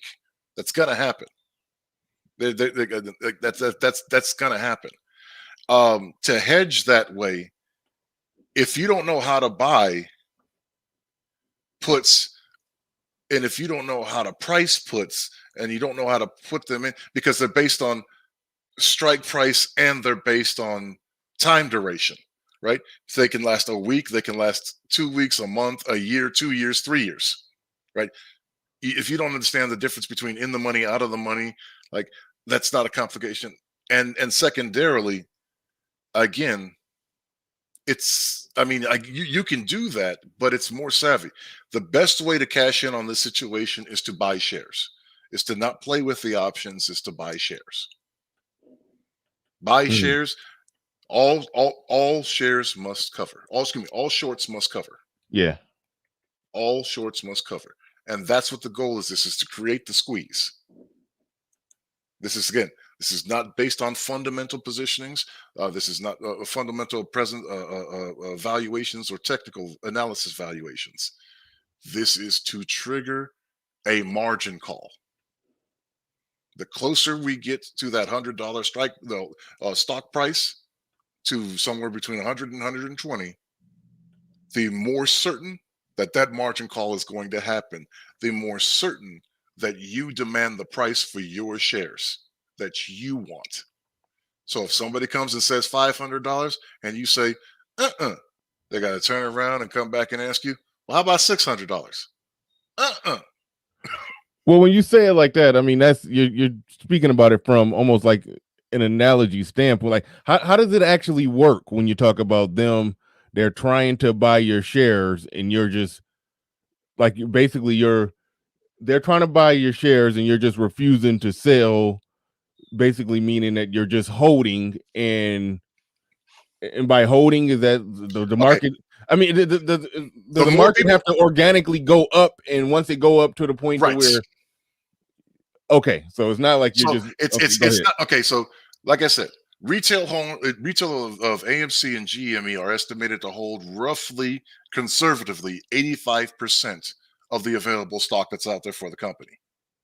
Okay, of the legally represented free float of the stock. Okay. Mm-hmm. So institutions and insiders hold the rest, right? Mm-hmm. Up to obviously 100%. Now, if there's funny business in which there's over 100%, that works in the favor of the shareholder. Mm-hmm. And that's why naked shorts are a problem, because they create synthetic, counterfeit, or phantom shares that shouldn't exist but do exist because people buy shares and hold on to them instead of letting them dissipate out into the ether. So when this happens, right, there's going to be a market, and institutions are going to sell off, like BlackRock, right? It's got like somewhere like 13 million shares, right? It's going to sell off their shares, right? So they're going to decide. But when the margin call happens, an algorithm trips that they have to purchase the shares no matter what the price. So institutions are going to dump their shares, and even some retail people are going to dump their shares. Wait, hold on. I guess the question is, why do they have to purchase the shares no matter the price? Because the margin call happens, right? What is the margin call? Explain margin call. Well, okay, so margin is buying is paying a premium to utilize stock. So you're borrowing stock for like a principal amount of 10%. Mm-hmm. Right? So say 100 shares, say a share is $100, right? And you want to buy and you want to use 100 shares, right? Mm-hmm. It's $10,000, right? Wait, hold on, back up. Hold on. My ADD kicking in because I'm trying to change a thumbnail. Okay, back up. What did you say? Okay, so back up a few sentences. I'm listening now. So say a stock price is $100, Gotcha. Okay. right? And you want to control or use 100 shares. Well, 100 times 100 is 10,000, Gotcha. right? Now, instead of paying that entire 10,000, right? What you do is you pay $1,000, which is simple math, right? $1,000 to control those 100 shares, right? So you've put up 10% of the money to utilize the 100 shares that are worth 10,000, right? But you still owe, right, that money for those shares, the $900. Mm-hmm. So when you're utilizing it in that manner, right, that's called margin, because you're using stock that you haven't paid full dollar price for. You're not covered. You haven't covered. To cover is to, like, a covered put and a covered short is you have it in possession, the stock in possession. So you've already paid for the money, and then you use it for a principal purpose, right? The opposite is you're using credit. You're getting stock on credit to use it. And so if the stock that you use that you get on credit, right? If you do that too long, so if we're at a tavern, right? If we're at a bar, and I say, look, Black people don't say tavern, just so you know. Carry on. But if you're at a bar and I say it's my bar, right, and you come in and I say, yeah, give Bernie a $100 tab, right, and I come back and you run up $1,200, right? Well, you're gonna have to, we're gonna have to come to some sort of arrangement, right? You've exceeded your utilization, and so now what do you have to do? You don't pay me back. You're not going to pay me back $100. You're going to pay me back $1,200. Ah, I see. So they does have it make to sense? do. Well, yeah, but what if they just say, "Fuck it, I ain't paying it." Like, I mean, it seems like they could just say, I'm not paying it, just whatever. Like, No, they can't do that because the rules don't say it. But what they are doing is they're emptying out portfolios and putting them in offshore accounts and shit like that. That's what they're doing right now. But if they can't cover, then it goes from, if they liquidate, right? If they have a yard sale, right, and they still come up short, well, then it's on the market maker behind them to start paying up, right? That's the DTC, the OICC, the OCC, and the ICC, the OCC, the OICC, the DTC, the SSCC, and then if they can't do it, and if they fall short, right? Because that's their insurance body, right? For the hedge funds. If they can't do it, then the insurance body for the market makers is the banks, right? Which, if you remember, like Archegos, right? Archegos is a hedge fund. Its market maker is Credit Suisse. Credit Suisse is backed up by Bank of America, Citigroup, right? So when, like, it goes back, that's the thing. And if the banks can effectively cover it, then it comes to the government, because we've already deemed at least 4 banks, if not 8 banks, too big to fail. So we know that the government's going to bail them out. So your money's coming. It's just from insurance body to insurance body to insurance body to insurance body. If the principal hedge fund doesn't pay up because they've gone bankrupt and they don't have anything left to pay up, then it goes to their insurance company. That's why you buy insurance for your car. If you don't have the money, and you buy insurance so that any damages don't come out of your pocket, they come out of the insurance company's pocket. But that's also why, if you pay your insurance premium per month, you don't get that money back just because nothing happened that month. Does it make sense? Yeah, that makes some sense. Long story short, they got somebody got to pay. Yes, that's what I gather. That's what I can gather. And that's what I'm saying is the government likely, the government will pay, but I don't think that they'll step in, because capital gains taxes on the money that all these new people are going to have is going to be going into the coffers of the Department of Treasury, and again, people are going to be paying off their student loan debts. People are going to be paying off their mortgages. People are going to be paying off their hospital bills. People are going to be, you see what I'm saying? Like all of that stuff is going to happen. People are going to be paying off their vehicles. People are going to be buying new houses, new vehicles, taking trips. You know what I mean? Like all that stuff that stimulates economies. Yeah. So it's kind of not in their best interest to intercede unless it gets to a ridiculously dangerous point. And that's what I'm talking about when you're talking about something to the tune of, $100,000 per share. Yeah, that still sounds crazy. I can't even conceptualize that or go with that. You made a good case though. But $100,000 per share. But again, if you look at it again, in a simple supply and demand, where there is infinite demand and limited supply, and you hold on to the supply, you can charge whatever you want for those diamonds or that water in the desert.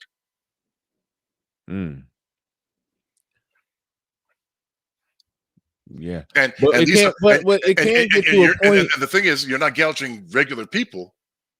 Yeah. You're gouging rich people. Nobody cares if you gouge rich people. Yeah. But it can get to the point to where it's high.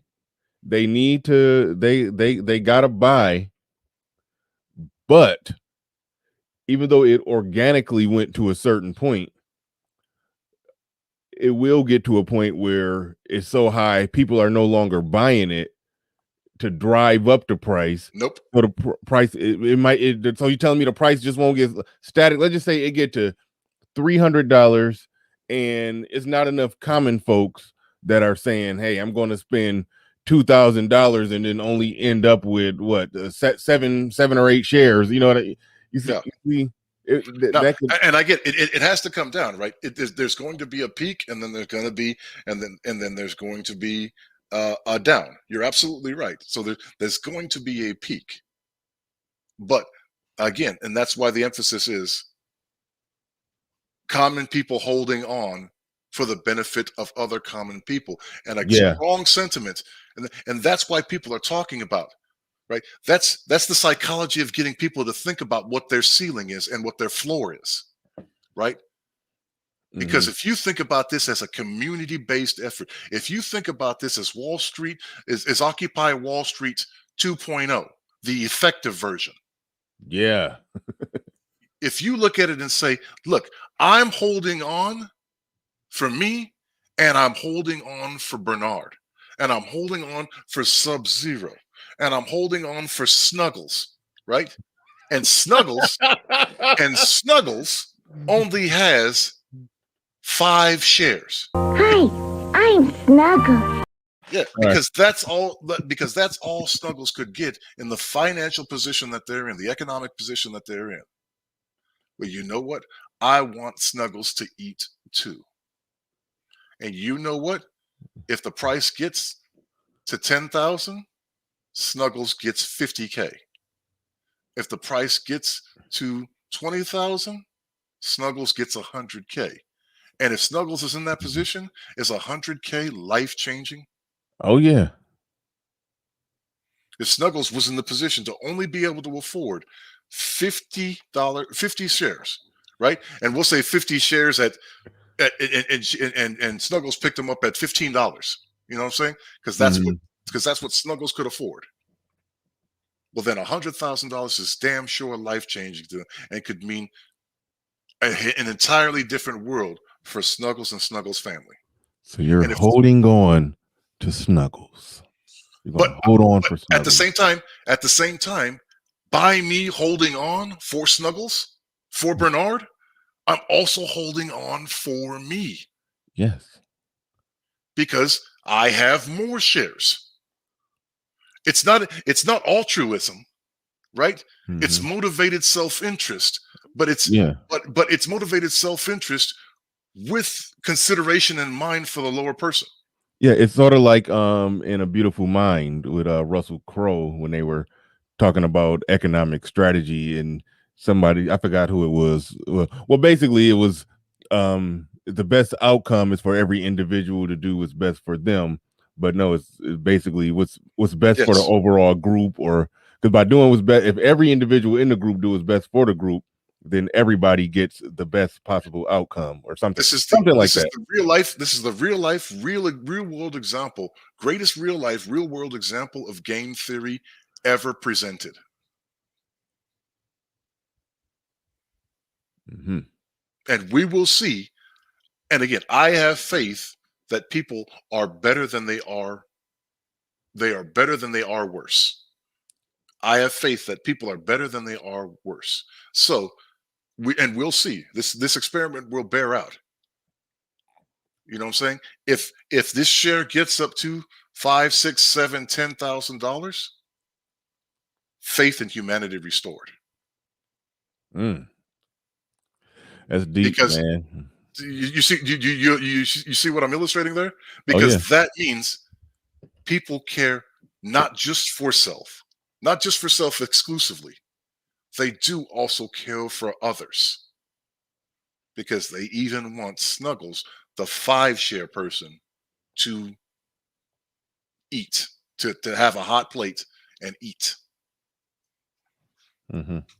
And so I believe so that's why I'm willing to, even though I rail against certain things I see that I wish weren't the way they are, societal and behavioral.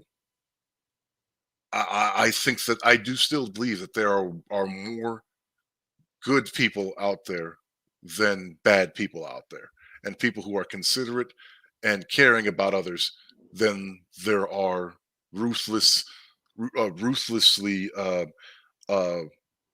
selfish individuals. You need both of them. You need to be selfish, right? You can't give away all your money to not have anything to eat yourself. But you can also cut the sandwich in half. All right. Hashtag holding on for Snuggles. Anyway, shout out to Snuggles.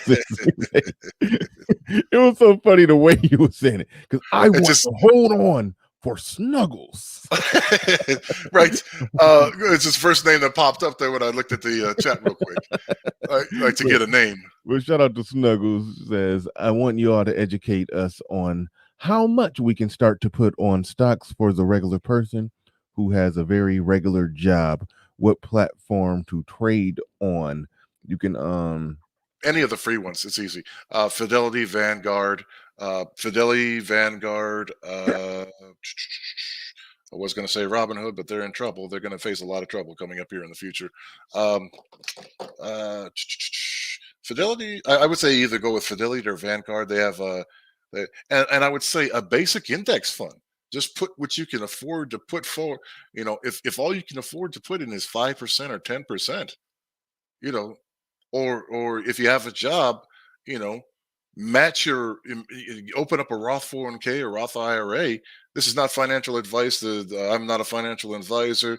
Please consult your actual financial advisor or accountant before you accept any of these things. But look into Roth 401 if you have employed it. Look into a 401k, a Roth 401k or a Roth IRA, and you can put money into that, at least to the matching, because that's free money.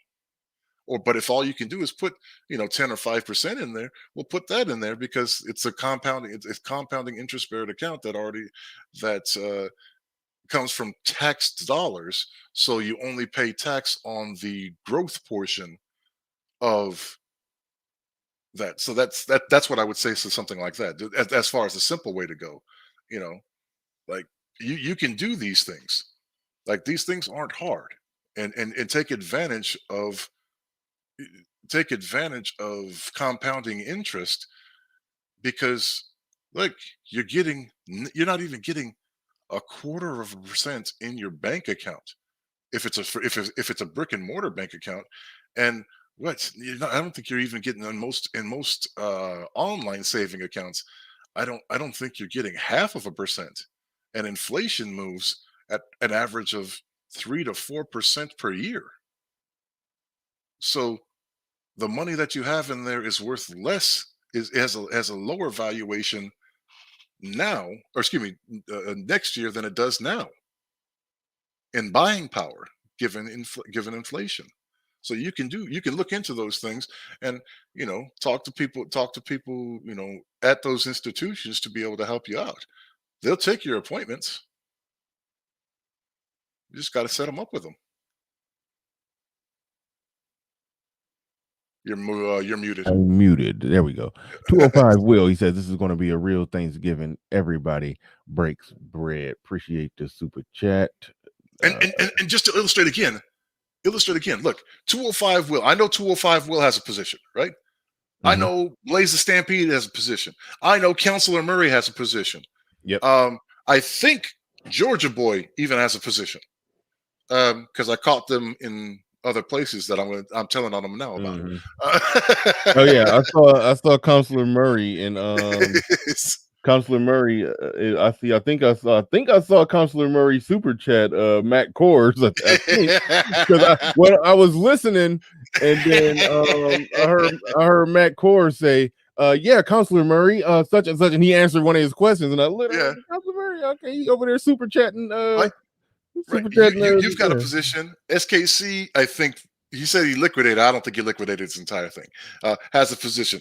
I know the last couple ones, Bro Truth had it, right? We have it. We're holding, right? There's a bunch of us who have this stuff and are holding. Mm-hmm.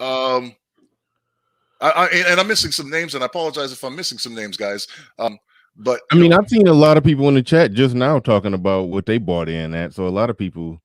Well, I don't know if they still holding, but a lot of people since the show started was talking about what they had some AMC. So it's a lot. It's a lot. Put it like that. Yeah, no, it's a lot of people that's in this little community we got here. And that's the situation with that is to sit there and say, like, look,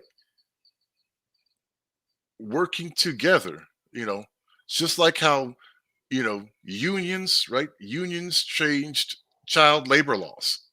You know what I mean? That's collective people. And I'm not again, get out of the politics of left, right, all that other craps, all that other fucking crap. Blue, red, left, right. People that are being exploited. Working together can mitigate and lift some of their exploitation. Like before people collectivized and did that, you literally had 10-year-old kids working in coal mines. Not an exaggeration. I'm not being hyperbolic. In this country. Like, so we can do this. We've done this before. We can do this. People aren't horrible exclusively.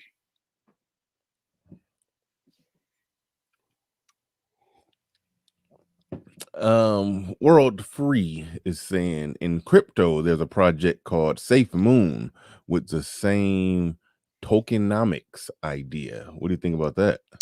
I'm not the crypto guy. Yeah, I'm not the crypto guy. I can't. I have some crypto, but I'm not a crypto guy. To speak intelligibly about it. Speak unintelligently about it. We good. like there's nothing. I don't know anything about Safe Moon. The only things I have any familiarity with are Bitcoin, XRP, and XLM. Not even Ethereum, XLM. I don't have Ethereum either. Like I have some, but I'm not experts on those. Okay. What do you think about the idea that I just ran by you? Because Chaos Reign was asking us to drop your YouTube channel, and then had to be explained that you don't have one yet. But no, what do you think about doing a channel where you basically just talk this type of stuff, talk stocks? Probably not going to happen. Why not? Just because you just well, why not? I'm not going to speculate. Why not? Well, because I'm previous to me digging into this, right? I have a business that I operate, and I'm supposed to be scaling up. And so I know I'm not going to have this available time. Mm-hmm. And well, here the other part about it is this works the way I think it can work with these AMC and GameStop plays. I've purchased my freedom. Mm. I have a working theory that says a human, in this society, a human being is a human being must come up with $2.5 million to purchase their freedom. 25 years, 25 years work, 25 years of working of earning $100,000 a year. Mm. Now, if you make less than $100,000 a year, you may have to work longer. By the way, the math works out. But that purchases your freedom over the course of your lifetime or your working lifetime, right? So the sooner you reach 2.5 million, the sooner that you can use that 2.5 million, right? You can use the you can use the power of compound interest to live off of your investments, your assets that are making you money, and not have to work for the money, not have to labor directly for the money, right? Whether you pay off a house entirely, so you're not having you don't have a mortgage, so that you charge $300 extra a month or whatever, you know what I mean? Duplex or whatever, yada yada, that type of situation, right? So to buy your freedom, it requires $2.5 million when you're 18 years old, or you accumulate that until the portion of time in which you retire. But once you do that, you are free.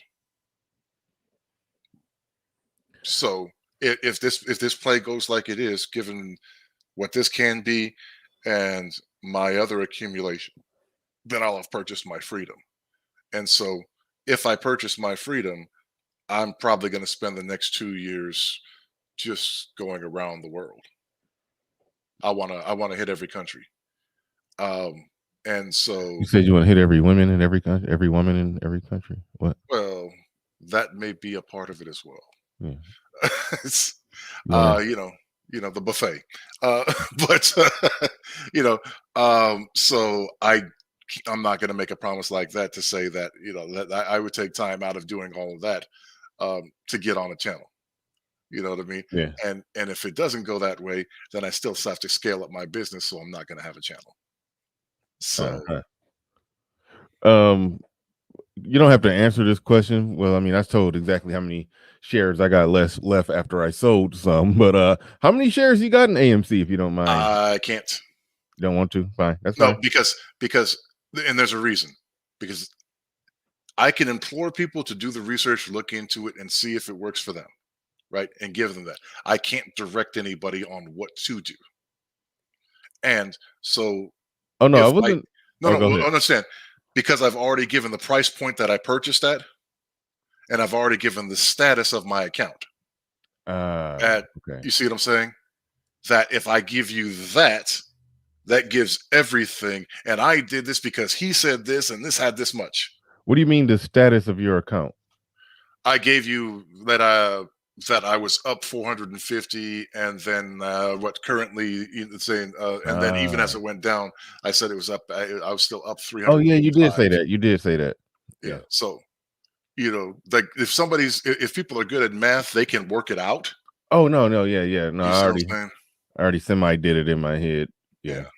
So, yeah, that's deep, man. So, like I said, I don't want to be placed into that, because, right, even as much as I've tried to explain this, some people are still going to get it wrong. And so, and what happens when people get it wrong? Do they take accountability for them getting it wrong, or do they blame you because they didn't understand what you said?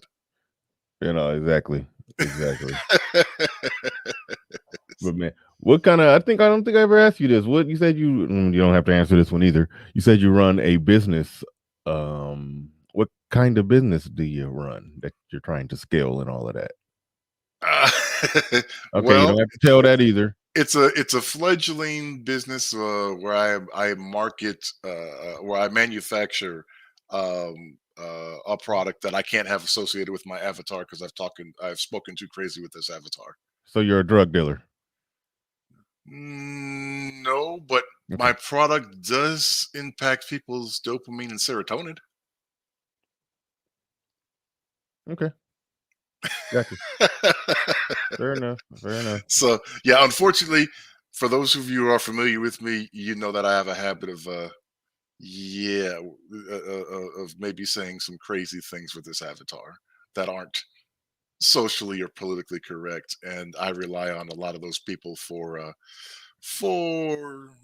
much like you do, which is I don't understand.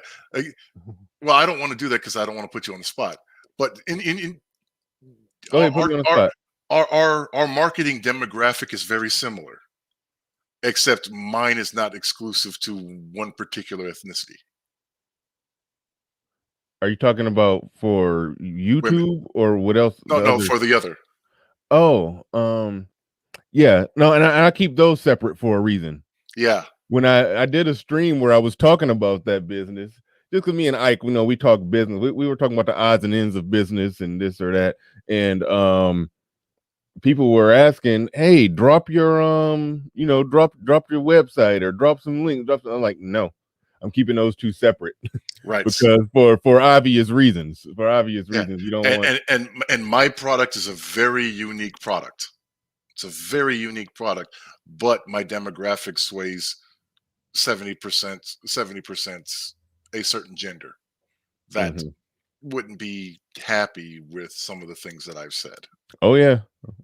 Even though I am actually very egalitarian in my thought process and my speech, it won't be considered egalitarian because that's not what they want. They don't want egalitarian. Yeah, you got me hella curious now. but all right. No, good stuff. I'm trying to think about any further questions. Actually, I might wrap this one up and do just a 2-hour show and not even panel this bad boy up today, because this was definitely a good conversation, man. And I appreciate you coming through, dropping the game, the wisdom, giving us some good game today, some real game. Shout out to you for that, man. I definitely appreciate it. Well, no, I appreciate, like I said, you coming up here. Let me come up here because you kind of, it wasn't for me. Like I said, I've been trying to get the word out to people since March, right? Again, since I was wrong and wrong again. And once I started deep diving into things, and I'm like, oh wait, this is a whole other thing. This is a whole other thing than what I thought it was.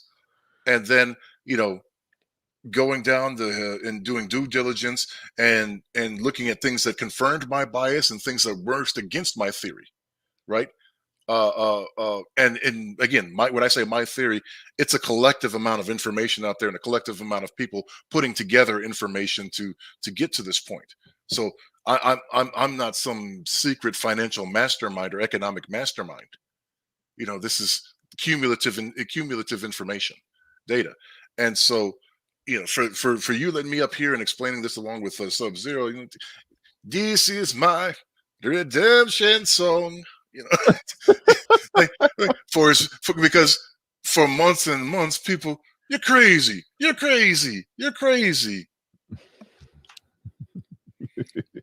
Well, yeah, I hear what you're saying, but it would never work out that way because that's why you got to start a YouTube channel where you just howl at the moon and just and then all the other crazy people like you will subscribe and listen and howl at the moon with you, and then the howling at the moon gets momentum, and then you got you like my guy I listened to. I remember when he had 40,000 before AMC took off. Matt Kors. Matt Kors. Oh yeah. He had 231K right now. He had 80K. He had 80K consecutive 80K viewers. What do you call it? Not consecutive, but live. All at the same time. Yeah, live views yesterday. Yeah. I'm looking at him right now. He had 68,895 with the market down. So yeah, I can only imagine when the market was going crazy how many people was over there listening. Yeah. No, it's amazing. Like stuff like that. Like that's why. I mean, listen, you got the not to the voice matters, but it matters in terms of you got the voice, the speech cadence, and everything. Whatever you're talking about, you can inspire people just on that part alone. Then the information is solid. So I mean, Yeah. I understand your Trace, reasons why you don't want to do it, but man, it would be powerful. It would be powerful. That's all I yeah. got. That's all I'll say on that. And if you guys want to just, I get it, it's Black Manosphere. If it matters what color that the voice comes out of to you, Mhm. um, Yes, it does. It you does. have the Masked Investor, TMI. That's a brother. You have a guy named Matthew Perry. Matthew Perry, that's a brother. Now they may not be Matthew Perry may not be the kind of brother that you're looking for. He might be one of the that you might call, EL, but because he doesn't, That's it's not fine. as, but and neither and the Masked Investor isn't that guy either, but you may find him more palatable than you will Matthew Perry. But and there are a couple of others, but I don't think they really know what they're talking about. I think that they're just making their channels to parrot off of what other people are saying. All right, I typed in Matthew Perry. I got some white guy. Oh wait, no, this is no okay. There's some Yeah, other. he's got like a curly hair. He's got like a curly top. He got like a Justin Warini Jufro type Kind of, of. yeah, but it's dark. Yeah. Okay. No, it's some other Matthew Perry. That's an actor, some white guy or something. Yeah. I think he was in Friends, or I don't know. I don't know. It's some actor. But all right, I'm subscribing to the white guy. Oh yeah, this guy he got okay. He got like, TMI is no. Don't get me wrong. Don't get me wrong. The Masked Investor is great too. The Master Investor is great too. I would actually, given the ranking, I would actually say TMI over Matthew Perry. But yeah, Matthew Perry. He got like some little bangs going on right now, like a little curly bangs yeah, going on. He look his hair is almost like Truth that yeah, come on the panel from time to time. yep. But Or no, Black Curls. Black Curls has that thing too. he ever cammed up? No, it's just his avatar You picture. talking with that picture? Yeah, that picture. Yeah. Yeah, his hair. Yeah, he looked like he put a lot of work into that. He went to Zamunda and got the berries freshly squozen. The black flock of seagulls. Yeah, yeah. He don't buy his hair products off the shelf, off the counter. No, those are flowing in. His hair his hair products got to get imported. Yeah, those are flowing in. Yeah. But all right, man. Those things have French. Those have directions written in French.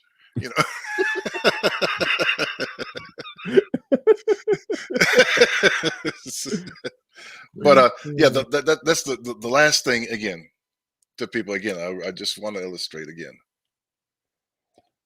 the biggest thing here, because I am a personal accountability person. Mm-hmm. I am a personal accountability. Everybody here, I don't know how many. So you 150, and those that were here, before that already left, right? And anybody who comes after this, you've heard this now. You've heard this now. Mm-hmm. There's no excuse for, man, I wish I'd known about this ahead of time. I'm the dude that's telling you Bitcoin is going to 60K. I'm the dude that's telling you that the market is about to fall out of oil, right? Remember, last year when they were paying people $70 a barrel to store their oil? Mm-hmm. When the shutdown first happened, right? Mm-hmm. You've got the heads up. There's still time to get into this and get some money off of this. There's still time. And so what I need for you people to do is own it. Own it. Own your action. If you choose to look into this and research it, right? And you decide, yeah, I'm going to put something towards it, own it and respect it appropriately. And if you choose to look into this and not purchase, then own it. You chose to look the other way. You chose you chose your own inaction. Yeah. I can only bring it to you. You have to make the determination to put your money towards it or not to.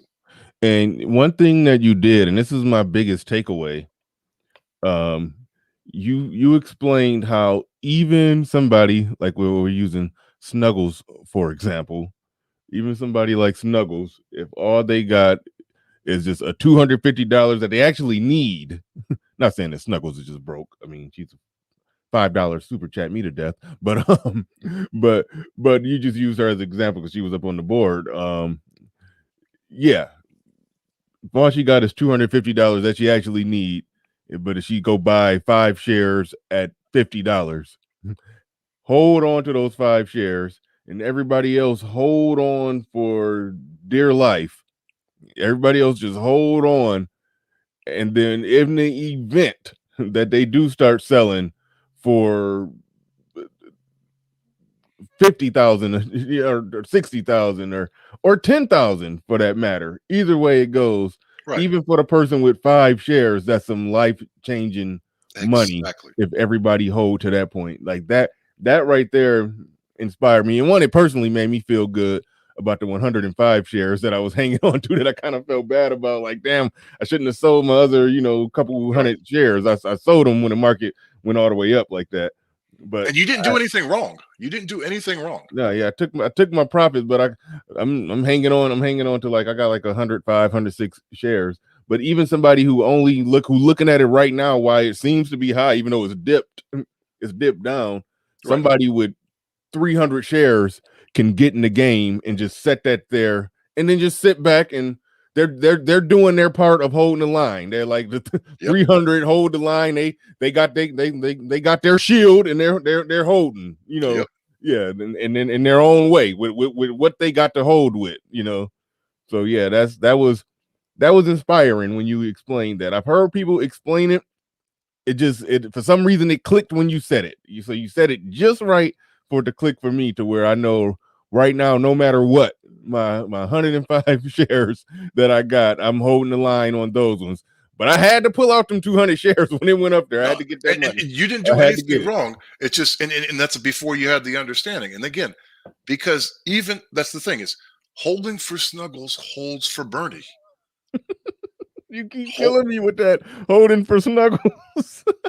Holding for Snuggles holds for Bernie, holds for JudgeZilla. Because, right? Snuggles has 9, you got 100, I have what I have, Mm-hmm. and it doesn't hurt us at all. Yeah. One of the long sayings in this is for those of us who've been in it for a while, it costs us nothing to hold, but for them to but they have to pay to buy to borrow shares to short the stock to make it go down. But it costs us nothing to hold. Nothing. Mm-hmm. And understand, don't look at your accounts. The other thing is too is when I say the market moves on fear and greed, you'd be surprised, but fear outweighs the greed. Fear of losing something is a stronger motivator than the greed of actually getting something or being successful at something. People fear failing way more than they fear doing what they need to do to succeed. It's a crazy motivator that way, but that's the part of the hierarchy of our amygdala. Right? We fear losing things or pain more than we enjoy pleasure or success. And so getting past that, if there's a means to get past that, is to look at your account and say, okay, we're almost there. And when Snuggles eat, I eat. Mm-hmm. Right on. I'm researching right now that I'm a little confused. Mm-hmm. That SEK in front of the 50 right there. What the hell is that? Currency? Korean? Is that Korean? Southeast Korea? Or SEK? Or would that be Scandinavian? I don't know. Swedish. SEK, Swedish. Okay. Got it. All right. I was completely completely thrown off on that. Completely thrown off. Yeah. I've never seen that, even though I get stuff like that all the time. See, almost dropped a $50 bomb on that. That's actually $6.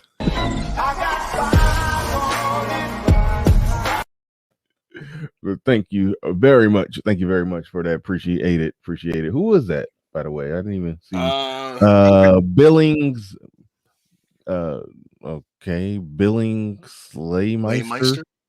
Laymeister? Billing. I don't know if it's Billings Laymeister or Billings or Billing Slaymeister. I don't know which one it is. But shout out to you. Thank you very much. Appreciate you. Or Billingsley-Meister. He said, what? What did you say?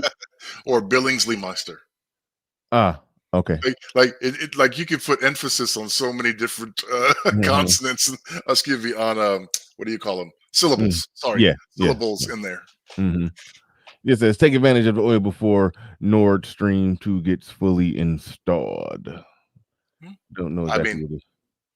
Something to look into. Okay. Right, you see it and you type it in and you go look at it later, right? Right. That's what I was trying to do with people. Like I said, I guess, and my approach was unsuccessful. I guess, obviously, because I was trying to put it in the chat so that people, well, what's that? And then actually Google because they're at their computer or on their phone already. No. And I guess that didn't work out that way. Negroes, you got to tell us 1,000 times, man. Just keep fighting, Just a few people caught it, and those people, and those people are very happy with me. It's just like last year when I was pushing the PPP and EIDL. A few people listened, and those people were very happy with me. But I don't mess around when it comes to money. Yeah, that's the reason why I do want. Well, I mean, okay, I'm not gonna push you to do a channel. Well, no, just use my channel for that. There you go. That's how we'll do it. Don't worry about starting a channel. Just use my channel and make sure I get first word of the next wave of how to make the money. I will actually listen. Well, I usually come at this rate. I come up with one big idea a year. So yeah, you do. That's what I've been noticing. So yeah, we'll be due probably by the end of this year or beginning of next year. We'll be due for another big thing, and I will still have a platform, and it will be open for you to come and tell us what to do. But again, 200. I'm batting 1,000. Every one of those ideas has got people money. I like to say, not to toot my own horn too much here, but I got it a little bit. I believe that I believe that pound per pound, I don't think that anybody has put more money in black people's pocket in the manosphere than I have. I think Oheen Imora will probably can challenge you on that one. There we go. Gang podcast. Look, I say I can challenge, and I say that challenge would probably go up against Oheen, Mike V, Lionel, MOT. Oh yeah. MOT. Ramil done some work on that. Ramil, you know what I'm saying? Sub-Zero himself, because he's done a lot himself too. And like for literally putting money into people's pockets, to the tune of thousands and tens of thousands and hundreds of thousands. That's why people need to quit talking shit about this space. It's about more than just a bunch of dudes who gather around to just vent hate towards women. It's a lot that goes on here. And you and Ike with your program, yourself and Ike with your program are helping that with a lot about. Mostly what I've seen is about mindset and about getting out of your own way. Yeah. Organization mindset and getting out of your own way and and understanding that, explaining to people that no, what you think a business is not what a business is. A business doesn't mean a business never meant and doesn't mean and never means that you get to work when you feel like it. Right. If you don't work, you don't eat. Unless you already starting off with hundreds of millions of dollars. Right. Absolutely. Said AC Hatchet, Erica Williams. Yep. Shout out to them. Shout out to them definitely. But all right, man, we getting up out of here. I've been closing for like the last 15 minutes. But man, no, good conversation, man. Good conversation. Appreciate it. Thanks for coming on through, man. No worries. Yep. And again, AMC is at 48. It may even hit 45 or 40. That's still $8, right? Before it made its run. And again, it still steps, it swings. It's gonna happen. You have to be prepared for it. Not only in the natural course of things, but it's being actively suppressed by institutions and hedge funds borrowing shares at exorbitant prices. 98% cost to borrow. 98% cost to borrow. They're paying all that money to borrow against it, to short against it, to drive the price down, to scare you guys out of it. That's what they're doing. That's how I know the short squeeze hasn't happened yet.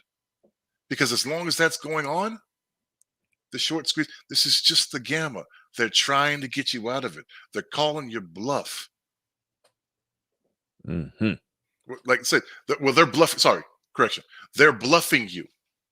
Call their bluff. Right. Yeah, I'm glad you cleared that up, explained that correctly. Good stuff.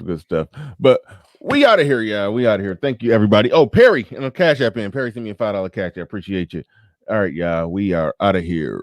Peace. Need a pop filter. Okay, we gone.